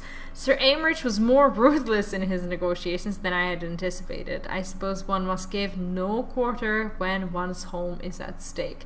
Well, maybe we could have been more ruthless when we needed help. I think that would have been a good idea, but we chose to be the noble heroes, and look where that got us.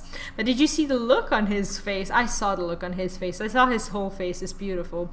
When he formally requested our assistance. Terrence, thank you so much. Thank you for the... Is that a super chat? That is a super chat. I still don't know these YouTube names of like the feature. Thank you. There's a quest for the Phoenix things. I bought it at the market board because I seen it Reddit and thought it'd help if I die. Apparently there is. The Phoenix thing, I actually got it once at the Palace of the Dead. I thought that was, at first I thought that was the feature for the Palace of the Dead. But then I still had it after I exited because I never used it. So I kind of took it with me. And also the health potions. I got a bunch of health potions there. And I just took them out and continued to use them. So that was pretty cool. I actually didn't know. I didn't know I could do that. Okay.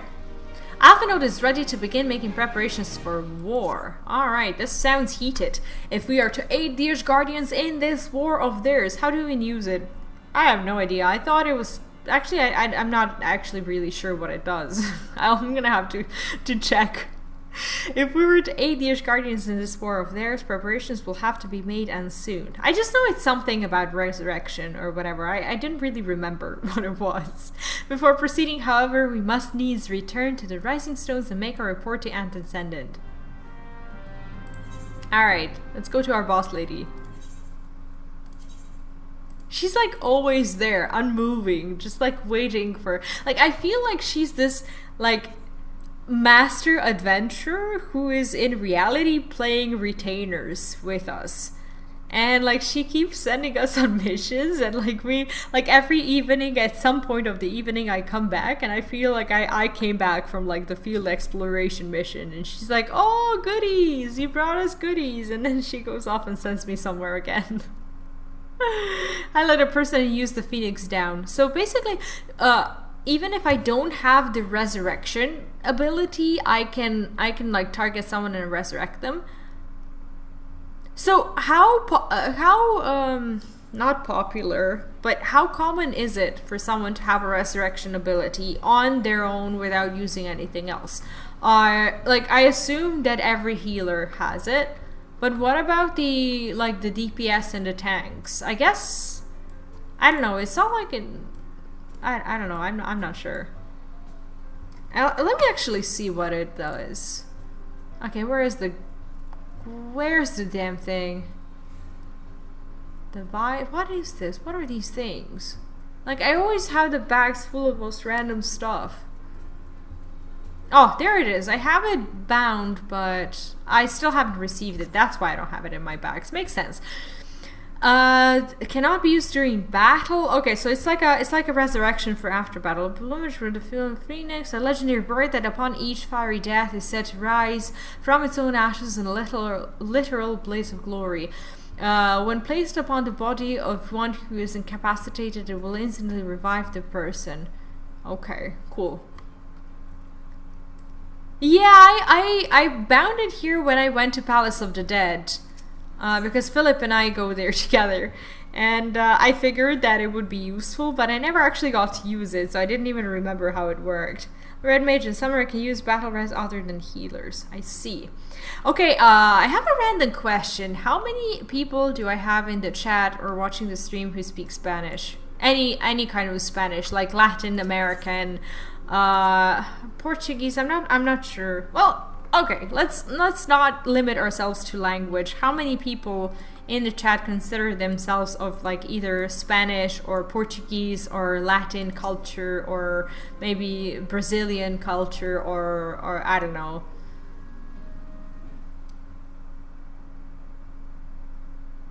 So as far as DPS to use then, well yeah, you can't really use it like in a dungeon or a raid. You can just like save your friend if you go in quest together if they die in an unfortunate way, I guess. Tell me, what have you learned? Pray summon the others. Everyone must hear my report. He doesn't sound happy. This is not sounding good at all. What does he have to say? I'm so afraid now.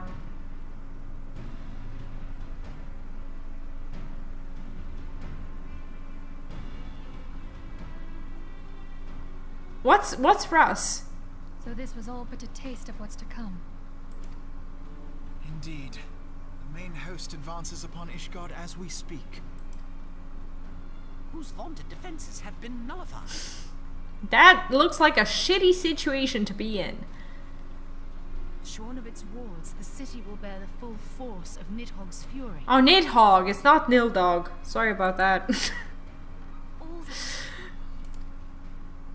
Alphino is right. The Dravanians cannot be allowed to prevail. If Ishgard falls, all of Eorzea will suffer the consequences.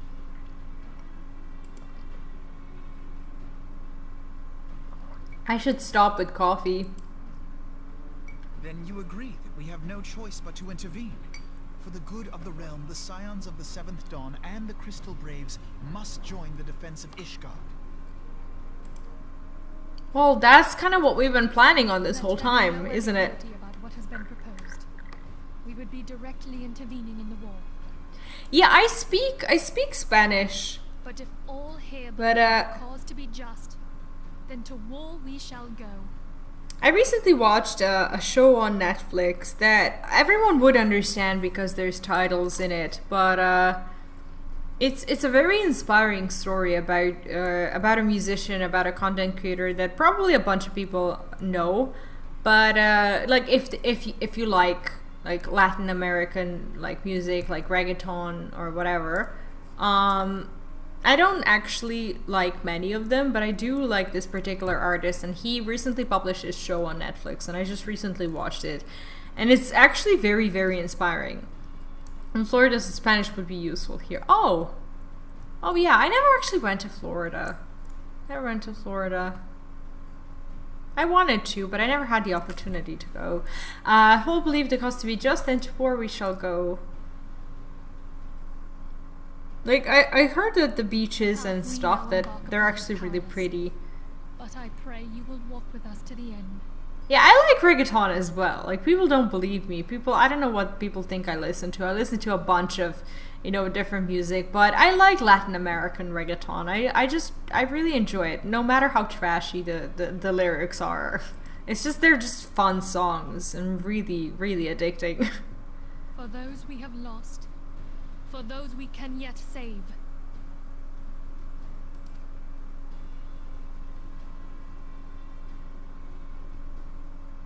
This is gonna be a shit show, isn't It it? is settled. I shall inform the council of our intentions and request that they contribute their own forces to the defense of Ishgard.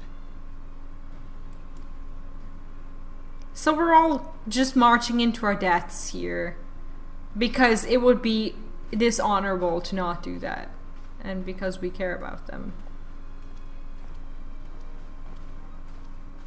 Like, I don't mean to be a creep, because Alphinaud is probably a child, but like the way they show his little legs, they just look so good.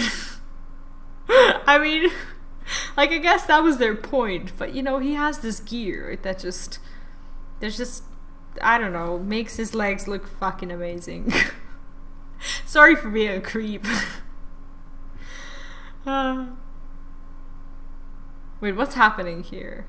Is this I don't know, is this betrayal? Is this conspiracy? Why are they showing them whispering like that? Like, and now I doubt everyone. We got betrayed so much. Imagine they put reggaeton into Raid as music. Like, I would not mind that.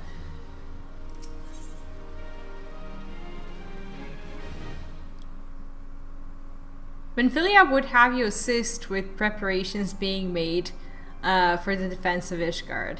But anyway,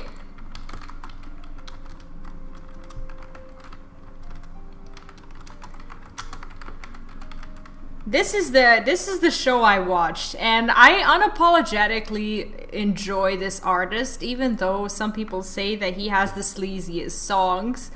I don't care. Like, I just really, really like what he does. Like, I don't know, his songs are just addicting, and I love them. and I don't say this to many people. I never actually even thought that I would say it in, like, I don't know, to others. But like his show, like his TV show about what's been going on to him is just a really, really, really amazing. He has some super tight pants. He's 16 here. Like, I probably shouldn't be saying these things, but like, I don't know. Like, look at him. I have bid the Archons. I like him. I really do like him. And he has such an inspiring story. It's crazy. And his show is actually really good. He does have the same model. Like, I can never tell, like, who's who when they're together. And I have a feeling that she's gonna turn into some big villain because they haven't seen each other for ages. And then, I don't know, are we gonna fight her as a raid boss or something? Or I doubt that we're just never gonna see her again. Should the members of the Alliance agree to pledge Grand Company soldiers to Ishgard's cause, our comrades will be on hand to act as intermediaries for the duration of the conflict. The small matter of persuading the Alliance leaders to grant such support, I leave to Alphanod. For you, my friend, a different task awaits. I would have you... I thought we were going to go across Eorzea and beg people for help.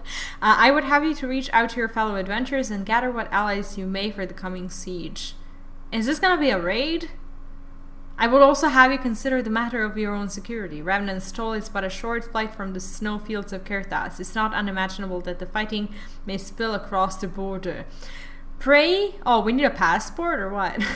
Pray brief Slabhorn of the brewing conflict and discuss potential contingencies. The frontier settlers must be prepared for aught that might wing its way over our walls.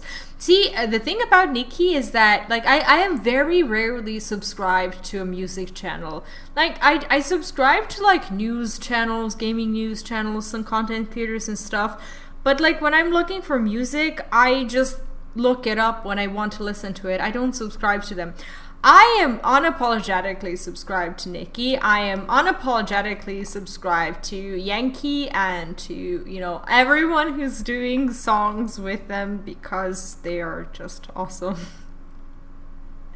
Like, they're the only people that I'm subscribed to, and I like Nikki because from time to time he publishes videos where he actually talks like about things that happen in the world, and I feel so proud when I like play his video and I understand like everything he says. Like I speak like a little bit of Spanish, not too much, like I'm not advanced level or anything, but like the fact that I can understand him. How do you subscribe to artists? It's just like a YouTube subscribe, basically. I just like subscribe to their YouTube channel. That's what I meant. But yeah, I was very happy to be able to understand some of his stuff, and I like that I know Spanish because it feels like, I don't know, opening the door to like the culture of music that I can now listen to. So that's actually pretty nice. So yeah, I'm like, those are the only musicians I'm subscribed to because I don't know, when they publish something new, I just want to hear it. Like, no one believes me when I say that I listen to this, and I don't say it to a lot of people because a lot of people did laugh at me for it. So Brave Leaf, Slabhorn on the brewing conflict and discuss potential contingencies. They're okay. I only hope that such precautions prove unnecessary. Before you leave, might I suggest that you have Totaro accompany you? What? Why? She has the talent for administration and a firm grasp of the practical challenges we may encounter. Oh, I see. She's my passport. Alright. Alright, let's do this.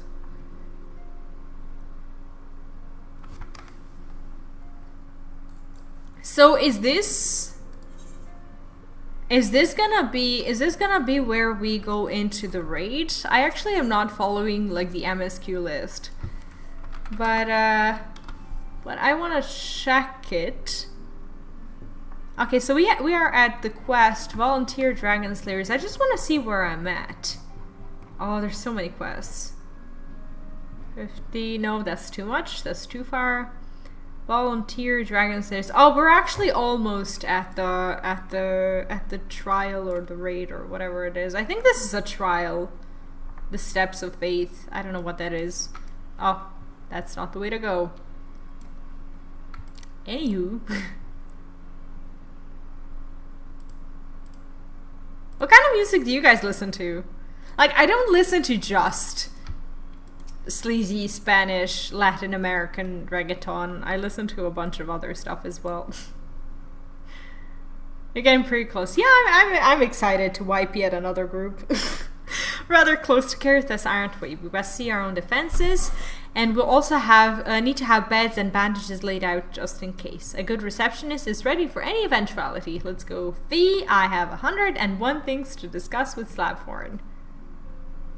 Crystal Tower is the raid. Oh, I see. Yeah, they told me that I'm not going to be able to progress through MSQ until I do it, but I haven't gotten to the point where anything is stopping me just yet, so I haven't even unlocked it. At least I don't think I did.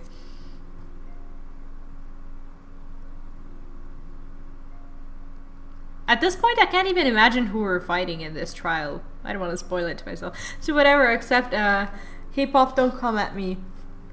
Why would anyone come at you? Like, I don't know, like, I don't get trashing for, like, I don't know, for music.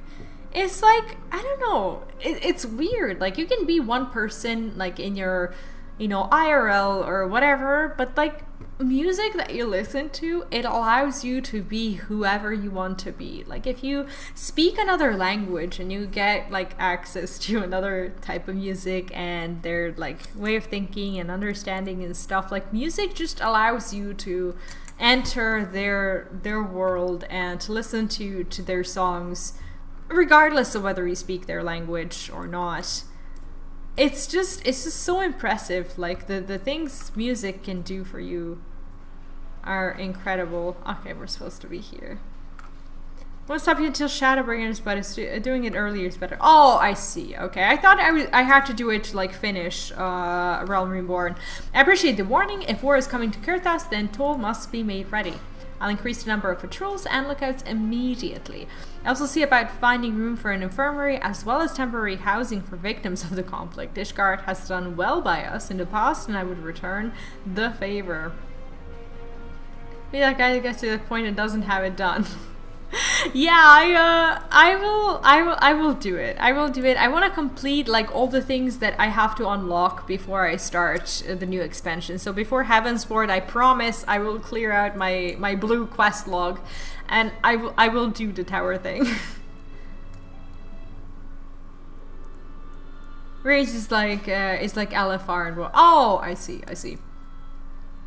Like indie and folk. See, that's what I've always been wondering. Like, folk, does it, like, I don't know, in my country at least, when someone says, like, they listen to folk, like, a lot of people do, like, people who I don't know, go out a lot, who like club music and whatnot, but a lot of people frown upon that for some reason, and I don't know if it's like that in other languages. For example, I listen to music that would be considered Spanish folk. Probably. But I don't have that cultural, you know, resentment about it, because for me it's just very interesting as a cultural experience. It's just funny how languages do that. So I have to do Crystal Tower thing for Heavensward. And no, I don't think we do. Oh, I think you need, yeah. Oh. Angry Cupcake says, you will need it in Shadowbringers. Okay, so only in Shadowbringers is it going to stop us, right? The game will stop you before reaching the end of Realm Reborn if you haven't finished the Crystal Tower raids. Oh, okay. Well, then we'll do it. As for rounding up volunteers for the fighting itself, I'm afraid I must disappoint you. I will not send my fellow guild members to die on Ishgardian soil, and I'm certain headquarters will say the same. There will be no official Adventurers Guild presence at the siege. That said, each adventurer is of course free to do as he or she will. Basically, they're telling us to use the raid fighter. I like how the story actually tells you what to do in a role-play-ish way, where you don't feel like you just got sent to a random dungeon. I shall have a word with some of my more capable colleagues on your behalf, and you might try your luck here in Roundness Toll. I dare say there are a few stout souls about town who will answer your call to arms. Okay, and okay, Tatara's actually already here. Okay, let's get started, shall we? We have a town to rouse. Oh, so we need to go around the place and ask people to help us? Is that really the best way to do this? I don't know. Like, if it was me, I'd never go around like this and ask them questions. Oh, the raise mandatory is 503. I see. Well then, like, when the quest stops me, I'll unlock it. Spare me your talk of glory and fame. I'm not in the habit of volunteering for lost causes. Like, this lady just called me a lost cause? Jesus, okay. I've survived this long by trusting my instincts, and my instincts tell me to stay well away from Ishgard. Excuse me. Jesus. Alright. Apparently not. Are you gonna go with me? Okay, I just talked to the first guy out there, and this guy is like asking me stuff. Ishgard sounds like she's in a right mess, but that ain't what I wanted to talk to you about. I need you to cast your mind back to that scuffle with the Empire out by the processing plant. A lad from Little Alamigo by the name of Wilred was there with the 4th that day, and I want to know if you've seen him since, have you? Not really. Gosh damn it, I feared as much. No one's bloody seen him. It's like the ground opened up and swallowed him whole. But that ain't all. Around the time Wilred stopped turning up for duty, then black market weapons went missing from Alfold and Ul'dah. We have a traitor? So now, of course, half the Brace suspect the lad of making off with the goods. I suspect him too. Okay, folk like to believe our company is a disciplined fighting force, but as you and me both know, it's no more than a motley collection of mercenaries, adventurers, and Grand Company veterans. The only thing as binds us together is some vague oath about fighting for the freedom of all. That and the steady pay. Now, compared to most others in his crew, Wilred is a fresh-faced novice, a bleating whelp amongst wolves. But the boys got passion. When we talked about being a guardian of Eorzea, he bloody well meant it. A lad like him wouldn't rob us blind and bugger off like that. He ain't the type. And then, and this is just between you and me, mind, there's the fact that the lad wanted me wanted to tell me about something queer he'd noticed up in the ledger. Something about the Braves' numbers not adding up. Okay. There's a villain at the end of this trail that I've stumbled upon, and I'll bet me good eye it ain't young Wilred. Any road, you got a war to wage, so I'll let you on. I just thought someone should know. I'll be seeing you. Well, thanks for letting me know. Now I'm that one person who has to act upon it, because she now knows. Okay, are we gonna have someone just like talking to us like this every time we talk to someone? I don't think so. Alright. Where are you? Where are you? Am I like jumping on top of his head before he spawns?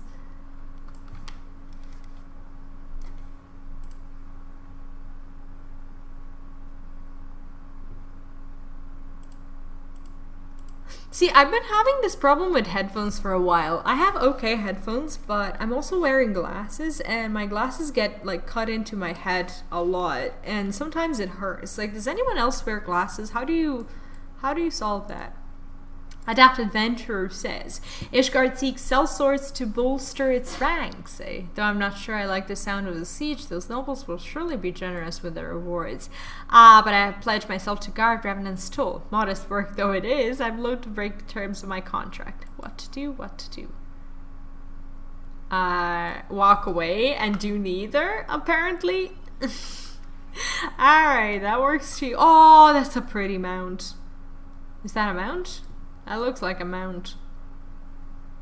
That is pretty cool. Okay, where's our guy? That is pretty badass. I'm used to glasses. Like, I've been wearing them my whole life, and only recently have I started like experiencing this like head pain from my glasses. Where's my quest giver? Like, what is going on? It was supposed to be here, right? I don't know. Maybe we should find another one. Like, those people were just standing there and they were able to see him. What is happening? Okay, let's try with someone else.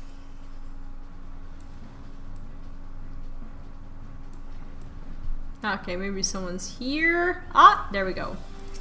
Is there an order in which we need to talk to them? Volunteer my services in the defense of Ishgard? I think not. Dragons claim the lives of every one of my brothers. I don't mean to offer them mine. 'Twas to escape such a fate that I took up the mantle of adventure in the first place. I would sooner die in the pursuit of fortune than huddle behind an icy wall.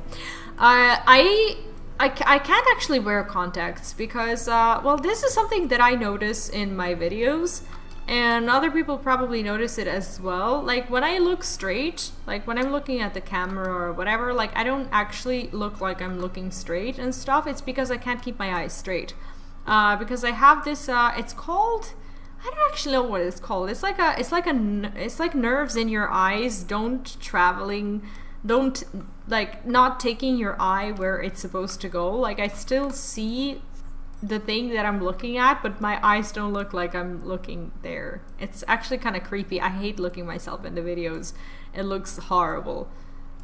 So the glasses actually, like it's only actually visible when I don't wear glasses, because my glasses have this what is it called, cylinder, and basically that keeps the nerve thing in place, because I had an eye surgery and I never really got better. I just remained like this. So it sucks. Sometimes I scare myself when I watch my own videos. Okay, my quest giver is supposed to be here, but like nobody's there. Are they up there? Are we supposed to go up? I have pain on my nose.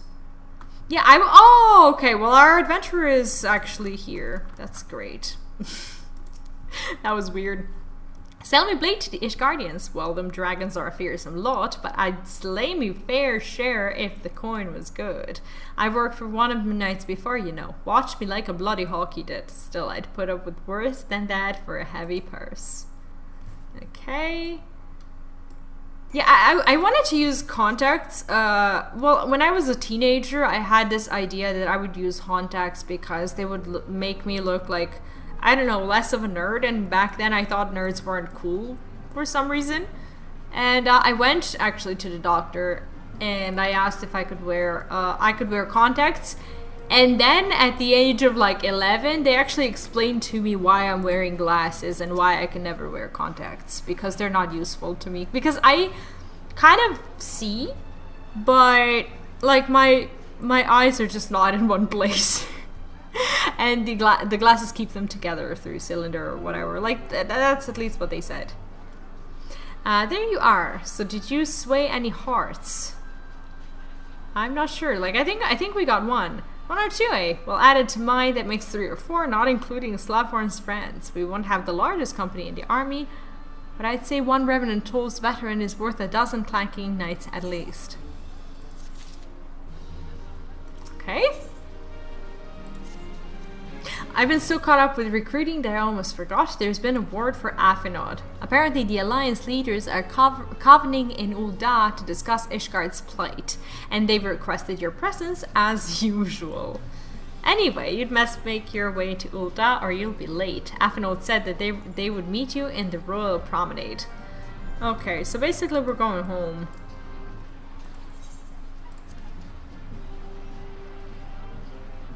I don't know, I don't have pain in my nose because my son actually broke my glasses in a way that this thing, like the rubber thingy, it's not flexible anymore. Actually, my husband and I had to like forcefully put it together, and I put a bit of glue on it. So I don't have this like, it doesn't move like a wrist thing. It just stands there. And I make sure I'm very gentle with my glasses, so it doesn't actually, like, the rubber thing doesn't actually, like, break. Chamber of Rule. Like, it happened during COVID, and I never actually got to go and get it fixed. Like, right now, it doesn't even feel like priority because it's kind of solved. But it's not because it's broken. But at least it doesn't hurt. But it used to hurt, like when these little things like would just like wrap around my nose. It was never comfortable. Okay. We are to find our hot little Alphanod. Like, okay, let's be honest. They wouldn't make him hot if they didn't want us to think he is. He just is. I don't care. Like, I'm gonna pretend he's not 16. Like, my apologies for calling you away from your tasks. I had hoped to proceed. Like, when I was 16, I used to like these, like, tiny little guys that would be around my height. Like, I never really liked these, like, big-ass men. I think that comes with age. Like, when you're a lady, like, you start liking these, like, beast-like men. like, the older you get, I guess. My apologies for calling you away from your tasks. I had hoped to proceed with these negotiations one leader at a time, but it seems my urgent request for an audience have prompted a gathering of the council. And I think it has a lot to do with the fact that, like, I've been a nerd since I don't know, since forever. And like, when you're a nerd, you usually get nerd boyfriends. And you never really go for like the gym type or like the beast looking type or anything like that. And like, I don't know, like I think like when you are done with like dating and stuff like that, I think like there's a small part of you that just like sometimes it wonders like, what if I, you know, at some point I went for like the gym guy. Like I never used to like gym guys or anything like that. I had a huge prejudice that a lot of them were just jerks.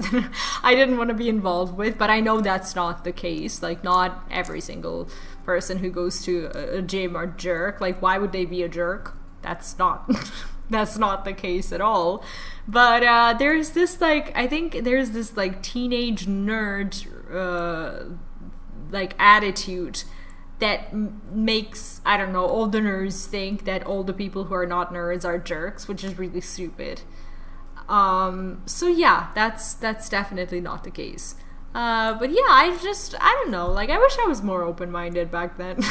What I hate is that glasses cost a lot. I know, mine cost a lot too, because I have I don't know the word for it.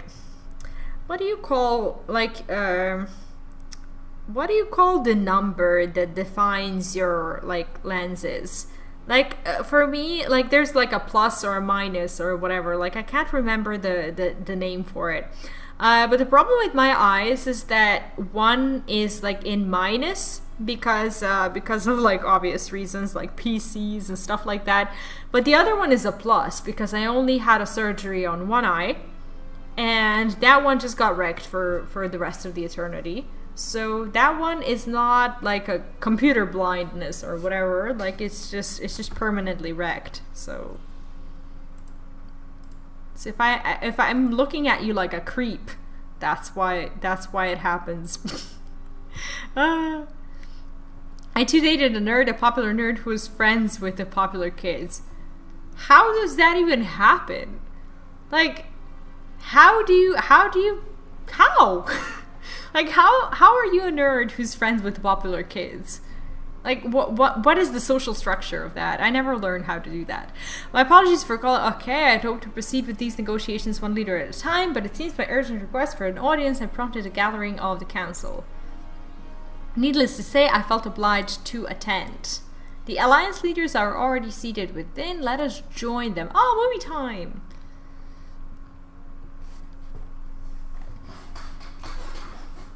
I never learned how to be a popular nerd, and it's probably for the best. It's so ridiculous to me that they're like all listening to him. He's like young and rich, and everyone's like, he means business. We are well aware of Ishtar's dilemma, and we agree with your assessment. Then I trust there are no objections to the Crystal Brave's intervention. Why would there be? Britannia does not object. I don't understand what kind of vote they have over us. Oh, because we're like the army of Eorzea. I understand. Okay, but they're not gonna give us any army. Is he about to ask that? That you would offer more substantial aid than prayer. I know it is within your means. He's got such sass. I love it. Do not presume that you have knowledge of our every concern. The Garleans and the Beastmen are two of many. She thinks he's a kid. Like she treats him like a proper little kid. She does. We are not in a position to contribute greatly to the defense of Ishtar. Not when our own homes are still under siege. She's like only putting up with him because she has to. I feel like she doesn't like him too much. And the rest of them kind of take him seriously, but she does not. Partano undefended as well. Leggi Adalegi and his ilk would seize control of the territories in our absence. Yeah, I mean, he is a kiddo, but I guess, I don't know. When you're a rich kiddo, you can command armies and do anything. Cower behind yours? No one is cowering, boy. We will offer what support we can. Aye, Support. A handful of men and no more. Okay, so he got her to do it. Great. Would that we could commit more than a token force to this cause. Yet there are others to whom you might turn. The free companies ever want for work. Ah, yes, the free companies. They're not like to turn you down. I beg your pardon? You would entrust the survival of Ishgard to sell swords? Are we all sell swords? What in the world is he saying? Crises like these are the very reason why this alliance was formed. It is our duty to aid our fellow man. My duty is to my country and my people. Well, lady, if you everything expect falls us to apart, you fall welfare of apart. a foreign power above our own, you're going to be sorely disappointed. Lest you doubt, Limsa comes first, then the Alliance, and finally, circumstances permitting, Ishgard and the rest. This all comes from Ishgard not wanting to If be you a cannot legitimate accept part so of the simple, alliance. then you have no place at this table.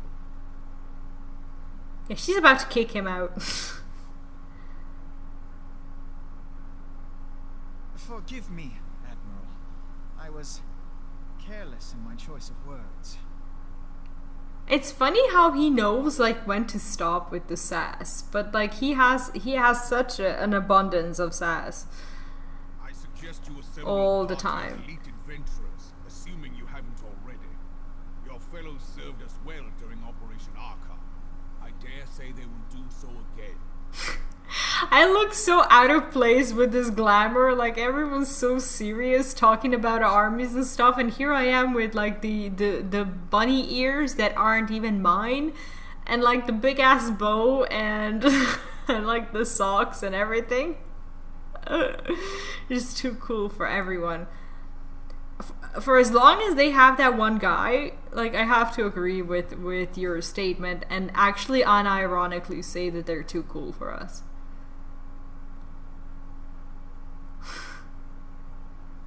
If I may, Your Grace, I wish to propose a redistribution of forces. If we entrust the security of Uldar to the Brass Blades for a time, we can dispatch a larger force to its Okay, so actually Raban is now in charge because the Anamena Mina Mamun Namu Mimi, she basically gave him the, well, not the crown, but like she said that she's had it, right? So that's why he's here, and she is here. Your Grace. I thought she was gonna. Yes. Yes, of course. Do what you will. Why is she so passive? Like, why didn't she just like take the matter into her own hands? And he wants her to do it too, but like she's, I don't know, I don't like her too much. She just feels very weak. It's like, I can't do anything. I'm a ruler, yet everyone's against me. Try being in a full fluffy pink bunny outfit in cutscenes. Like, that makes my cutscenes 100% better for me. I'm just not feeling well. To the best of my knowledge, Her Grace is in perfect health. Who's this Oh, that's her servant. Okay. Carry on. Why she's whispering into her ear like a sleazy little woman. I just want to lift him up for no reason. Like, I'm not gonna lie, when I first saw them, they were so unique to the game that I was just like, I have to be them. I have to be this little thing.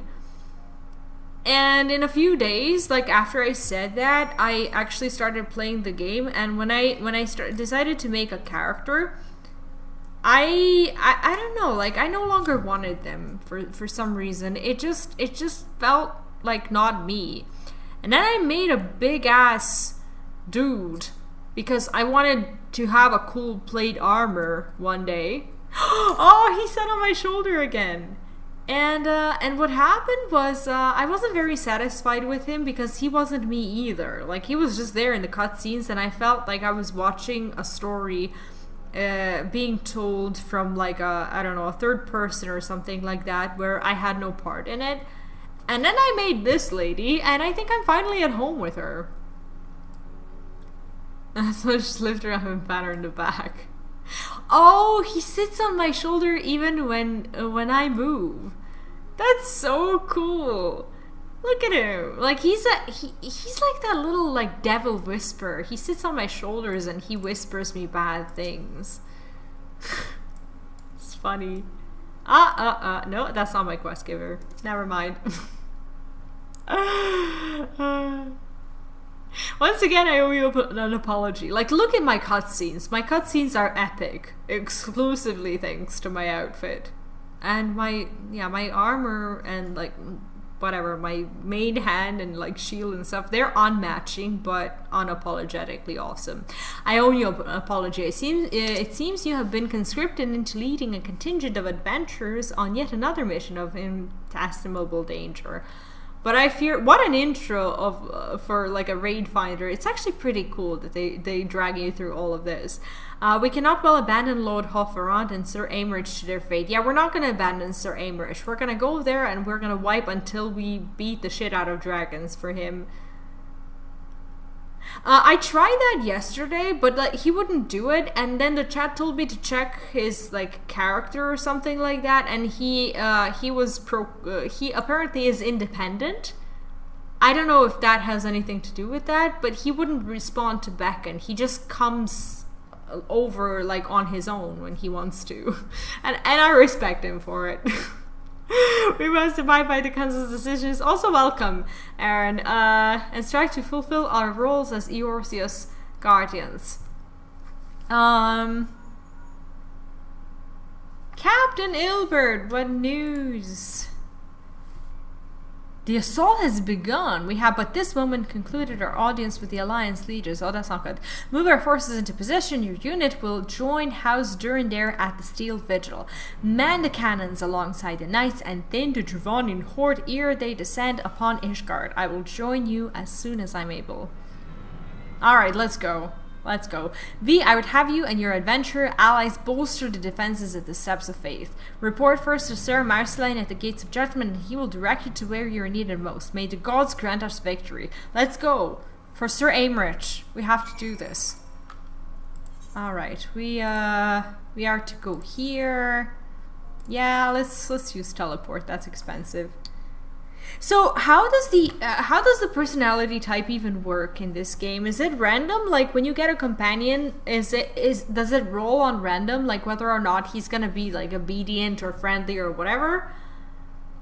Or does every single minion has their own like personality types? Like is everyone who gets this dragon going to get an independent one, or did I just like low rolled on that one?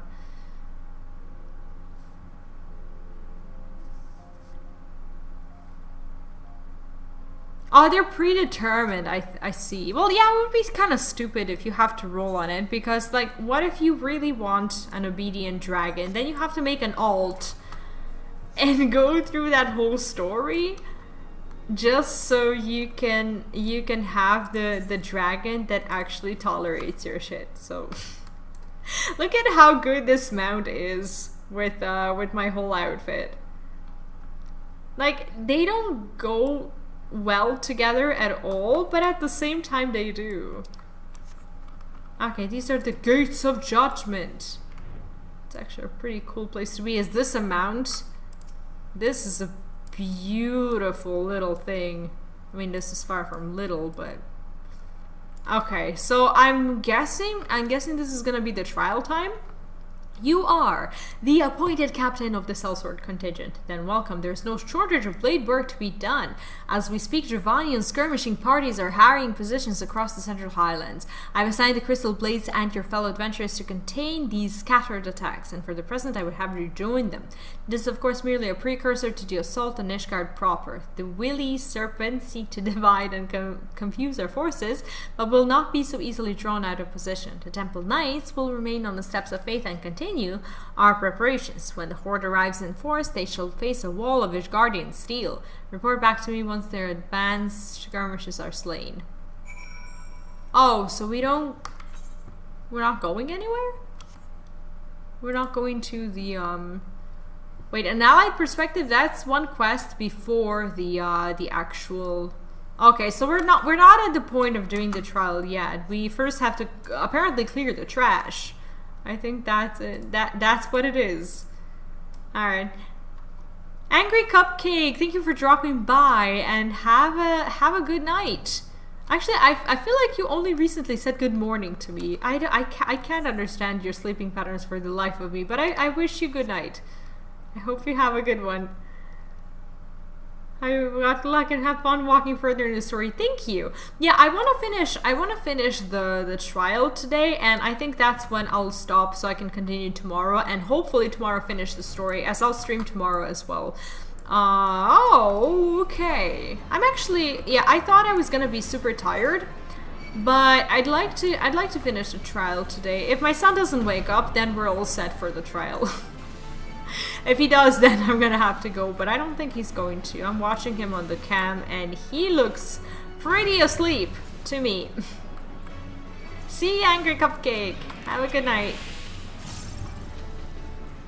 Like, every time I say Angry Cupcake, I want cupcakes. It's amazing how hungry for cupcakes I actually get. Is there more? Come on! Come on, dragons! Are they called like legitimate dragons, or are they like worms or wormlings or whatever?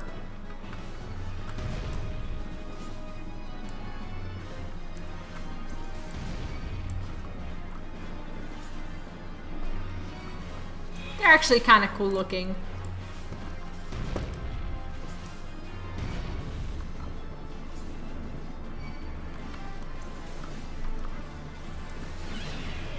Maybe I shouldn't go into the trial right now. I'm very distracted, not using my cooldowns. And actually sleepy regardless of my coffee that I haven't even finished yet. I have this...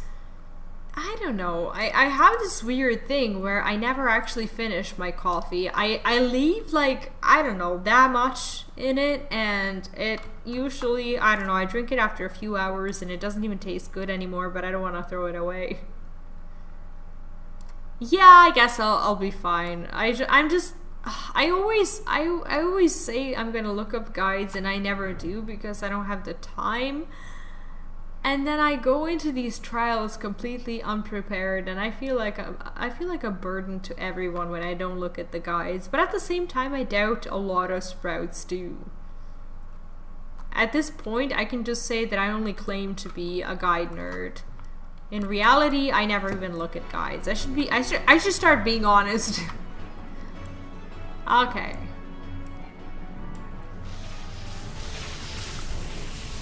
I should be used to fighting the Horde by now.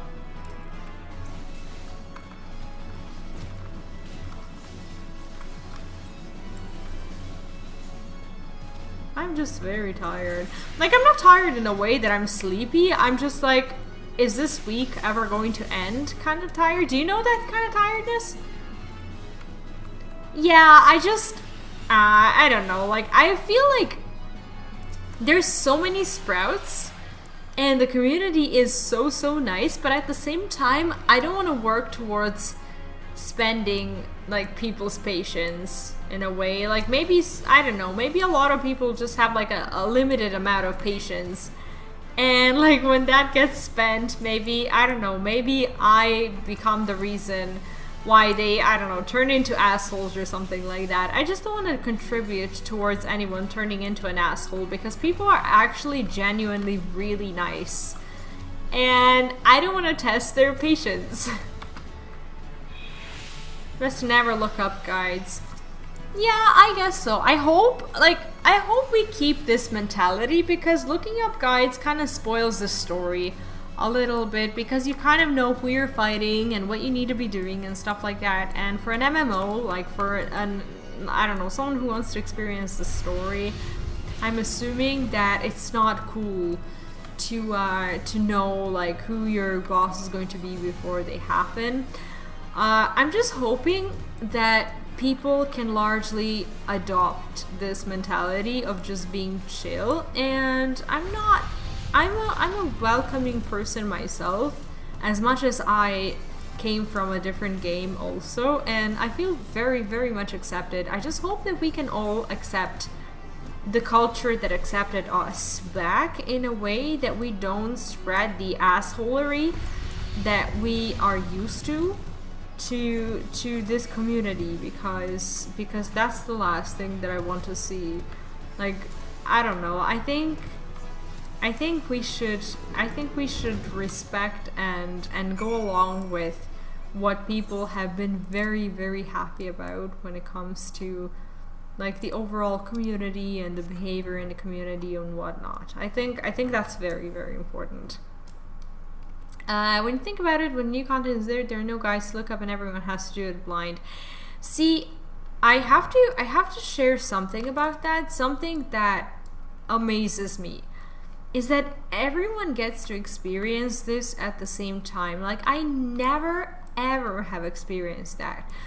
See, in WoW, like if I wanna be a successful content creator, oh Jesus, I can't enter here. If I wanna be a successful content creator, I have to have a team of people who will do content with me before the content is even available on live servers. So I have to have like a full PTR team to test raids and stuff, which I don't. And I'm always late with my guys. Like, maybe people wonder why my WoW guides come late.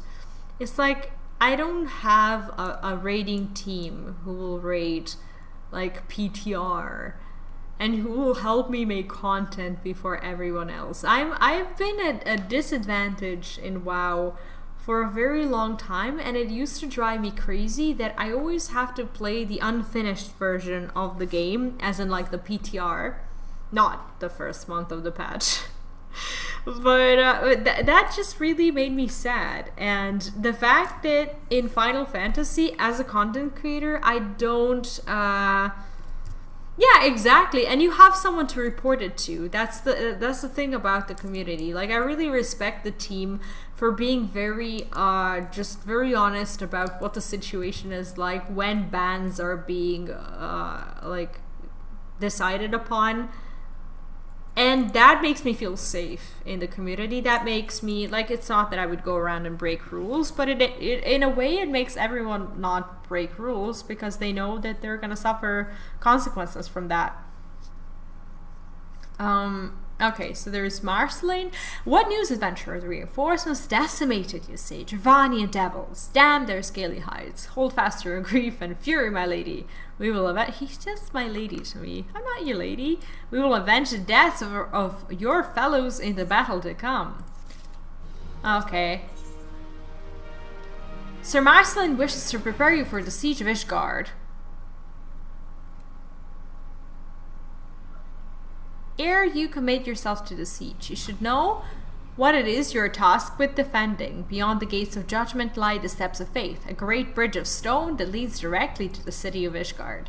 More than simply a means to cross the sea of clouds, the bridge serves as a foundation for the arcane wars that form the barrier we call Danifin's Collar. Alas, in dispelling the barrier's outermost layer, that thrice-damned witch Ithard stripped the bridge of its protection, and thus are the dragons now able to land unhindered upon the steps of faith. Amazing. Should the Dranians succeed in destroying the remainder of the wards, the winged devils will be free to swarm within the city itself. Needless to say, we cannot suffer that to happen. It shall be our task as defenders to prevent any harm from coming to those parts of the bridge wherein the wards are sealed. And all now rests on us, adventurer. Lead your comrades onto the steps of faith and prepare to meet the horde. May the fury guide your blades. May it be so. Let's do it. He looks very serious. Okay. It doesn't say that this is a hard duty. This is like a normal mode, right? Oh, that's a player. That's not the entrance.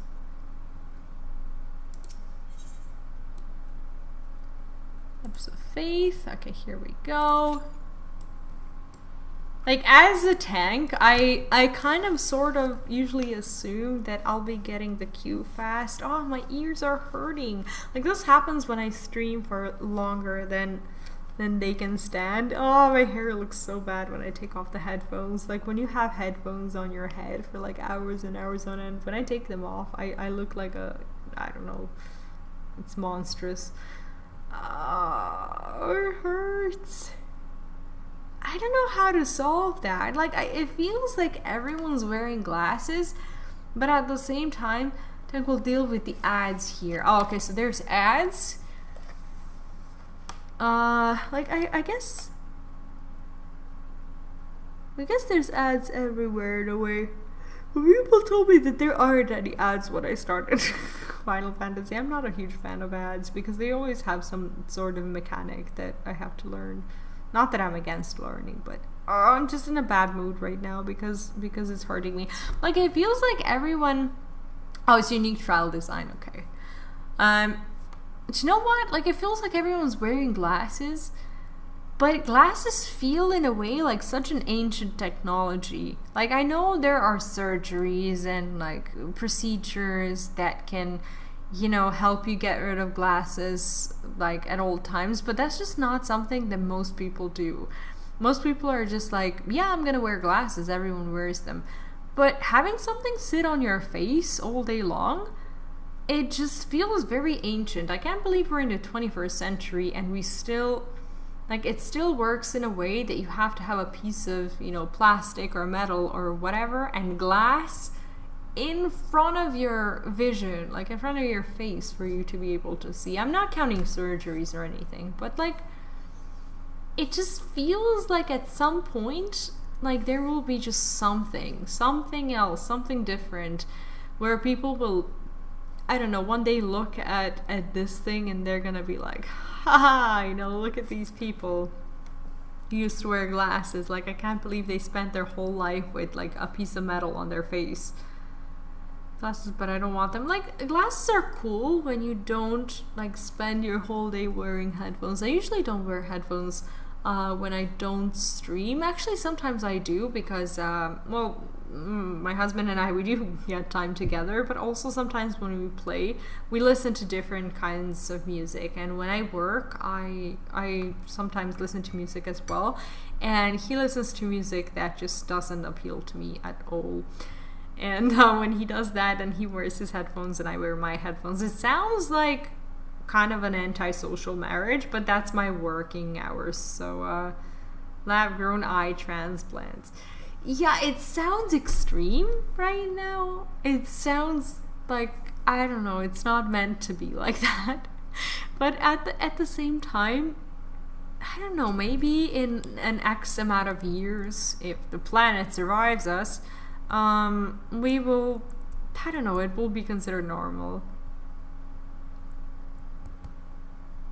Wasn't it during the 1600s? What was the glasses? Or like, I think people in an X amount of years will feel like glasses are ancient technology. I say ancient, I don't mean the year. Like, I don't mean the ancient times as in like the exact anciency.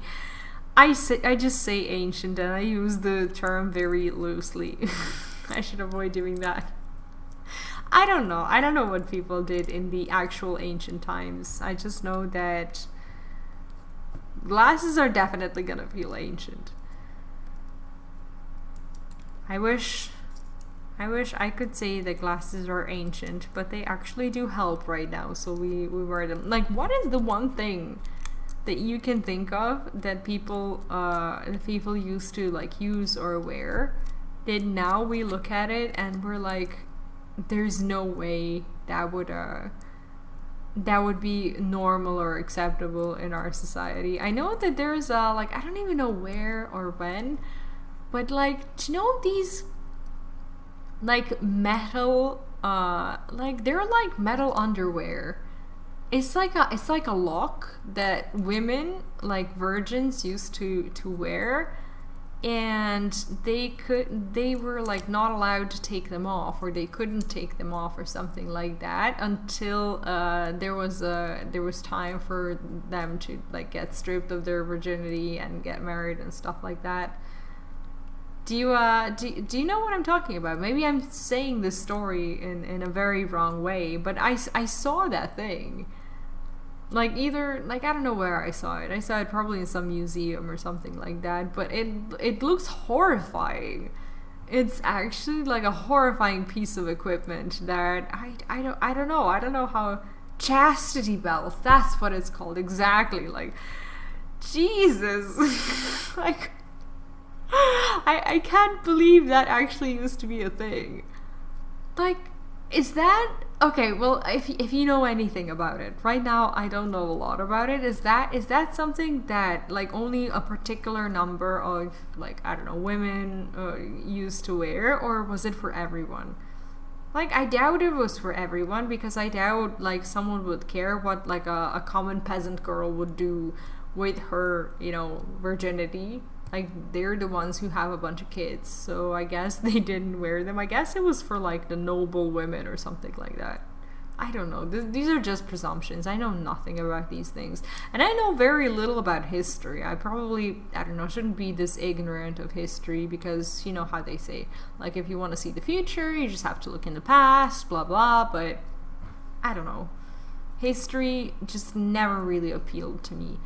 And I don't know. I know so many people, like, of my age who studied history, who were interested in it, but like nothing came out of that. And they just had nowhere to express their knowledge, because like everything's already happened and there's nothing more to analyze and everything's just there. It's like it was made by the Vatican during the medieval age. I have no idea. I have no idea where it was made.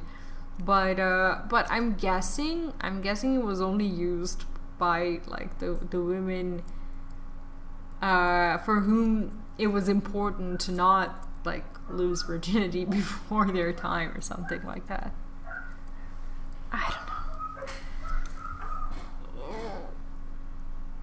know. Oh, my back is sore.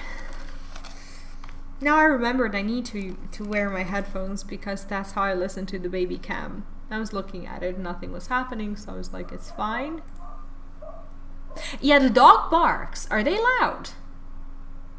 And how loud is it? Because that's my like Internet Explorer thing where my baby cam is attached. Like if it's a lot louder than me, just let me know, because I can control it.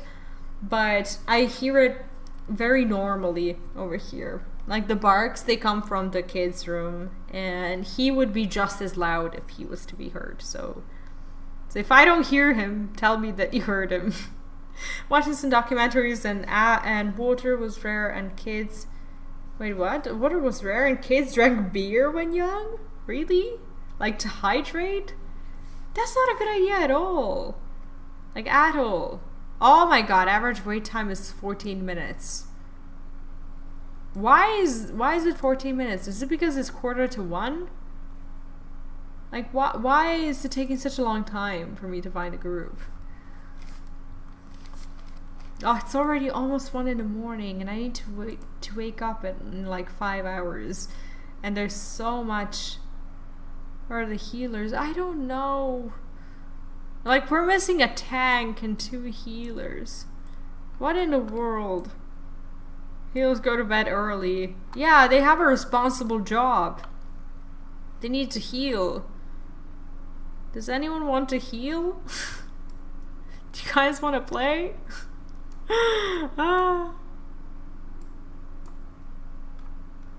This guy also has the little dragon on their shoulder. It's a good... this one also. Like, we all just summoned our dragons.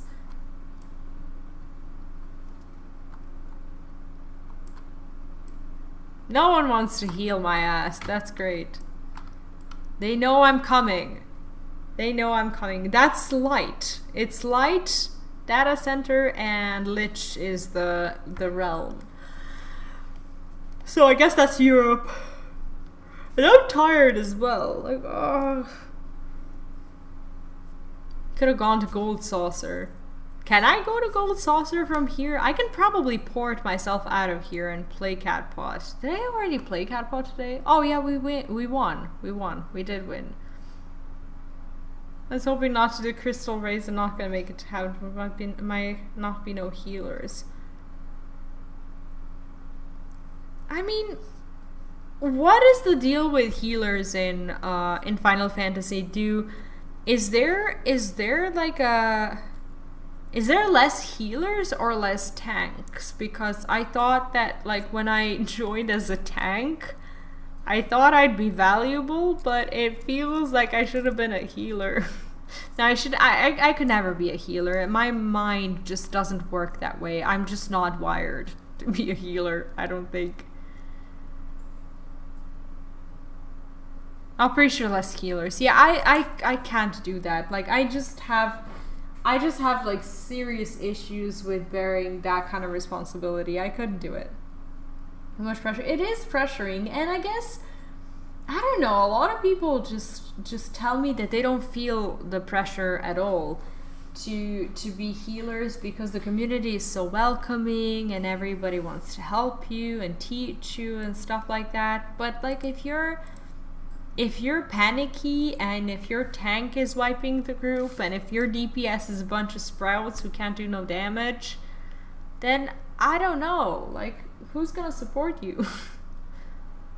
I'm just kidding. It's I guess it's fine to be a healer. I'm just too afraid because I'm not a healer person. You guys know I'm not a healer person. Like, I just don't have this freaking mindset of a healer.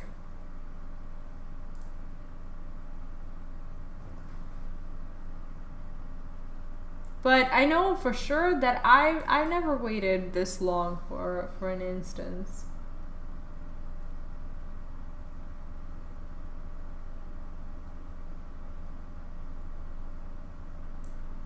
Yeah, I wouldn't even want to heal. Is there like a particular reason to be a healer?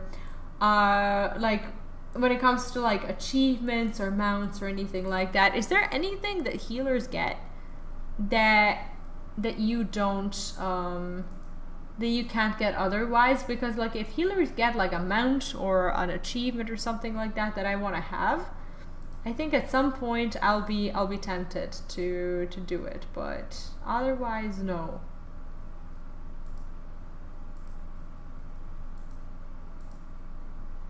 Give me a second.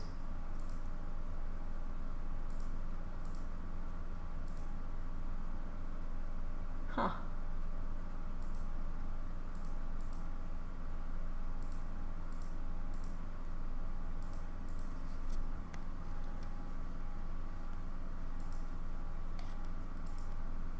Oh, we're not gonna get the lottery. That was bad, man.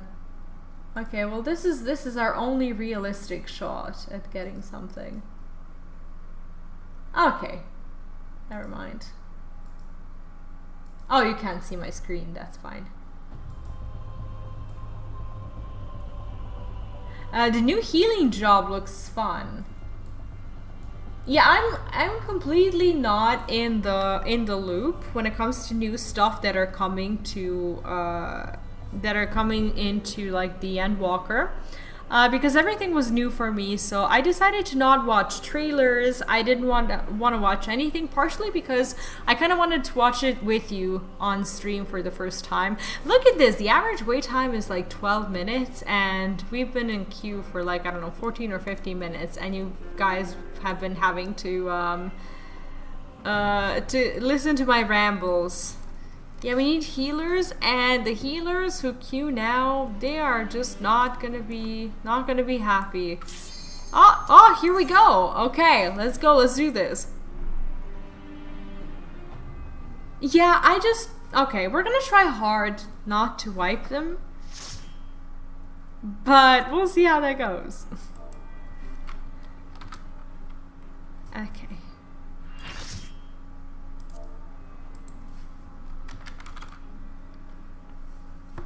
Am I allowed to watch the cinematic? I probably am. Oh. That's badass.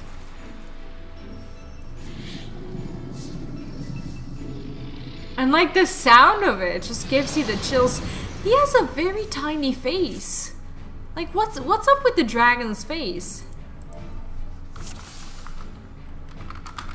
Okay, everyone says that they're new, Everyone says that they're new, and I guess we're just gonna go along with it.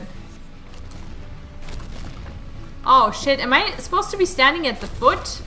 Is there like a particular place where you're supposed to be at when you're fighting a dragon? Because in WoW, you shouldn't be like next to the wings or to the tail or something. Yeah, I never skip cutscenes. I don't even care what people think about it. I just watch all my cutscenes. I watched the whole Praetorium, and I didn't even feel bad about it. Okay. Oh, there are ads. Okay. I probably should... Okay, this guy, I think he has the hang of the boss, and I think I should just be picking up these ads so they don't destroy people around me. Okay, so I have 2 of these, or 1 of these. Or Shield Dragon. Okay, so this is the only ad. I should stop trying with the boss because the other tank seems to be getting a hang of it. So we're okay. I'm just gonna be the off tank, and I'm just gonna hang around and fight the boss a little bit and pick up the ads and stuff. I'm gonna help. I'm gonna be helpful. Oh god, how do I pick them up? How in the world do I pick them up? I'm trying like real hard. But like they're just not fighting me at all. Any more of them? Oh, the dragon is just going away. The dragon is just leaving. He's just leaving this place. Do at any point we need to swap the taunts? Is there like a mechanic where he receives damage like the other tank and I need to start like, I don't know, taunting or something like that? Is that ever a thing? Did I die? I didn't die. Okay, I shouldn't be at the tail. I have no idea why I'm at the tail. But his little hitbox is just so little.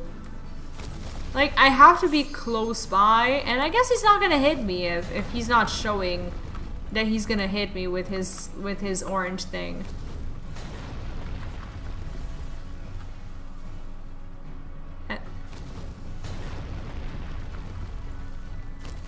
Yeah, 2 more words are left behind. Okay, there's no ads, is there? Oh, there is ads.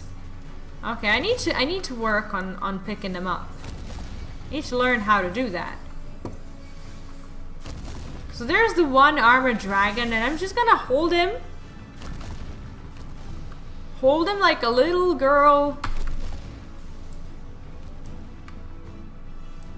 And never let go. Okay, now I can let go because there's more of them.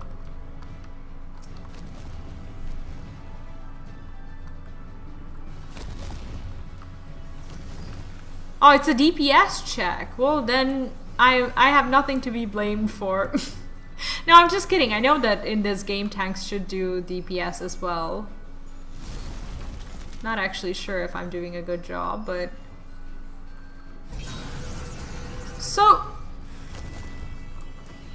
So the other tank, does he have the stance thing on? Is it the same icon? I think it's not the same icon, but they probably do have it because they I shouldn't stand here. I don't know what to do. I don't know where to stand, and I'm really tired. I'm always tired when I get to trials, and then I feel like I'm not really meeting the expectations, but so far so good. So far we don't look like we're wiping. Probably does not do enough damage in a certain amount of time, then it's a wipe. I see. And there's no way of like telling like whether they're actually doing enough or not. So it's just like, please do your best. I mean, I don't care. I'll just try not to die, and we should be okay.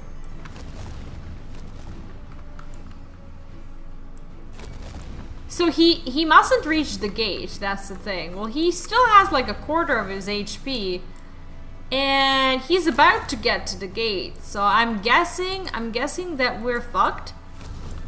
Sorry about the language. I'm not a nice person when I'm in an instance content.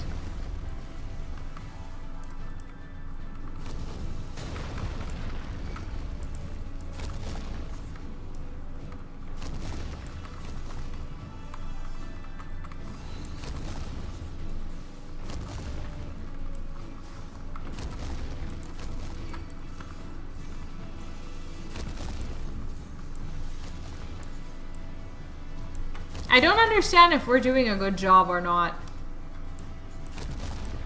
I don't really feel like we're winning this. Did I die? I didn't die. Okay, every time I get stunned, I feel like I died. I am looking at my HP. I don't know why I'm thinking about this nonsense. How do you know that? As in, like, how do you know I'm not falling behind? Oh! As in, like, we are not falling behind.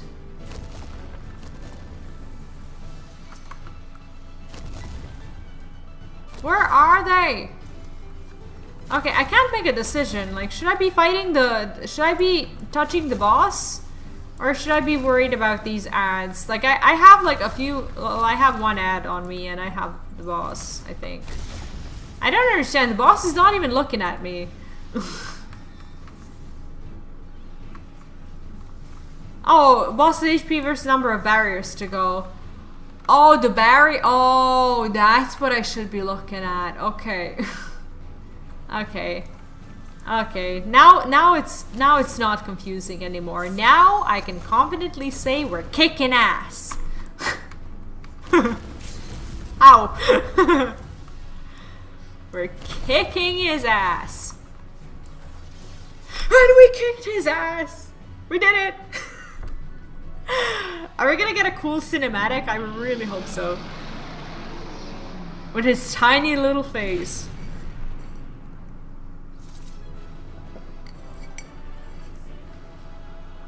We did it! GG's! GG's! And I'm like, yeah, with my Mickey Mouse glove. Okay, let's, okay, who is good? You know, I like the other tank as well, so I'm just gonna be biased and give the tank the point. Okay, do we have loot? Oh, no loot. This is the non-loot instance, but I hope we do get a movie.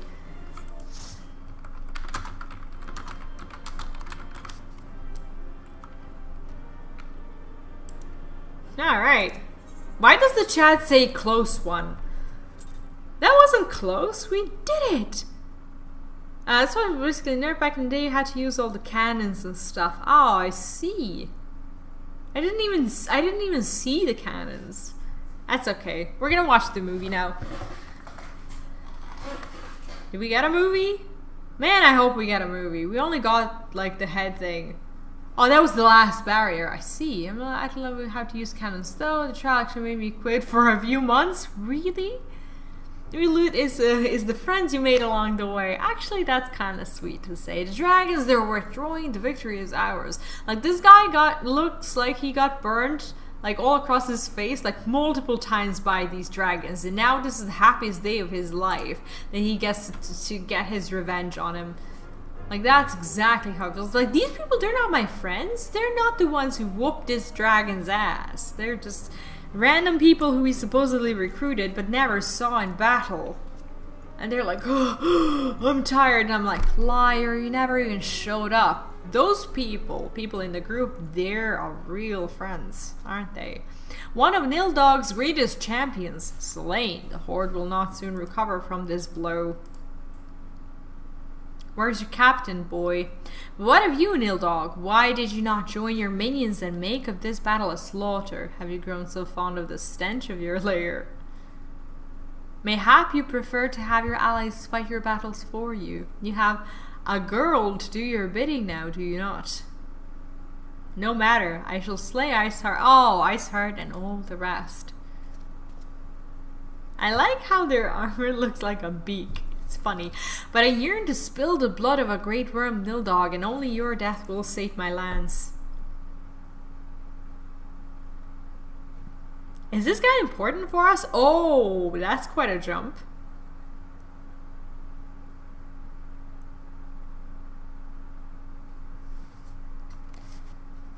Is that it?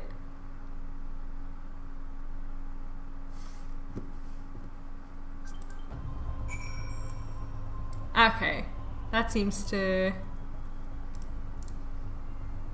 That actually seems to be it. Okay, wait, the Steps of Faith. Oh, actually we didn't... Did we turn in the quest?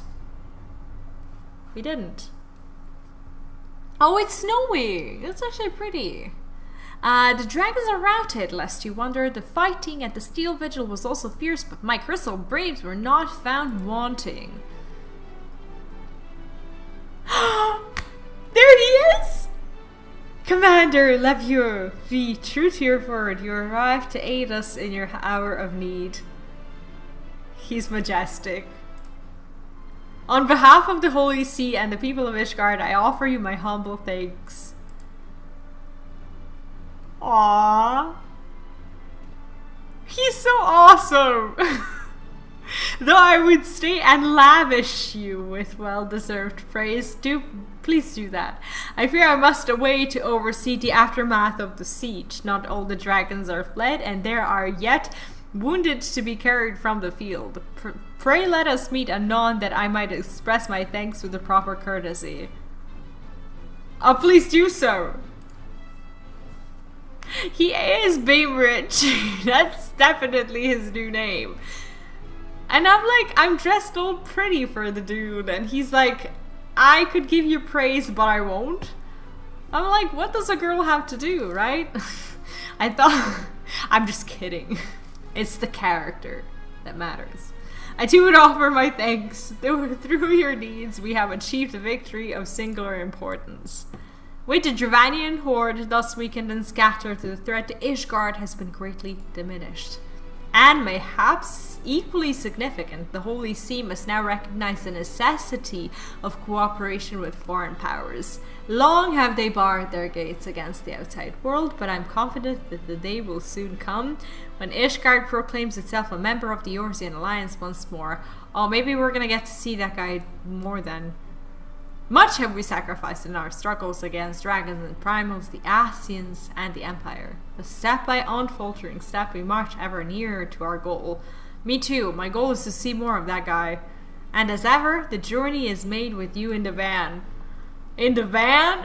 Like that's how this is said. The victory you won this day gives us greater hope for tomorrow. He's probably 6'8". Like, I don't even know how much that is. Like, I use centimeters. I don't know what 6 feet is. Like, is that tall? Is that short? 'Tis a hope that shall sustain us in the days to come, and bear us past the many evils that yet seek to hinder our progress. Yet, we have done well, my friend.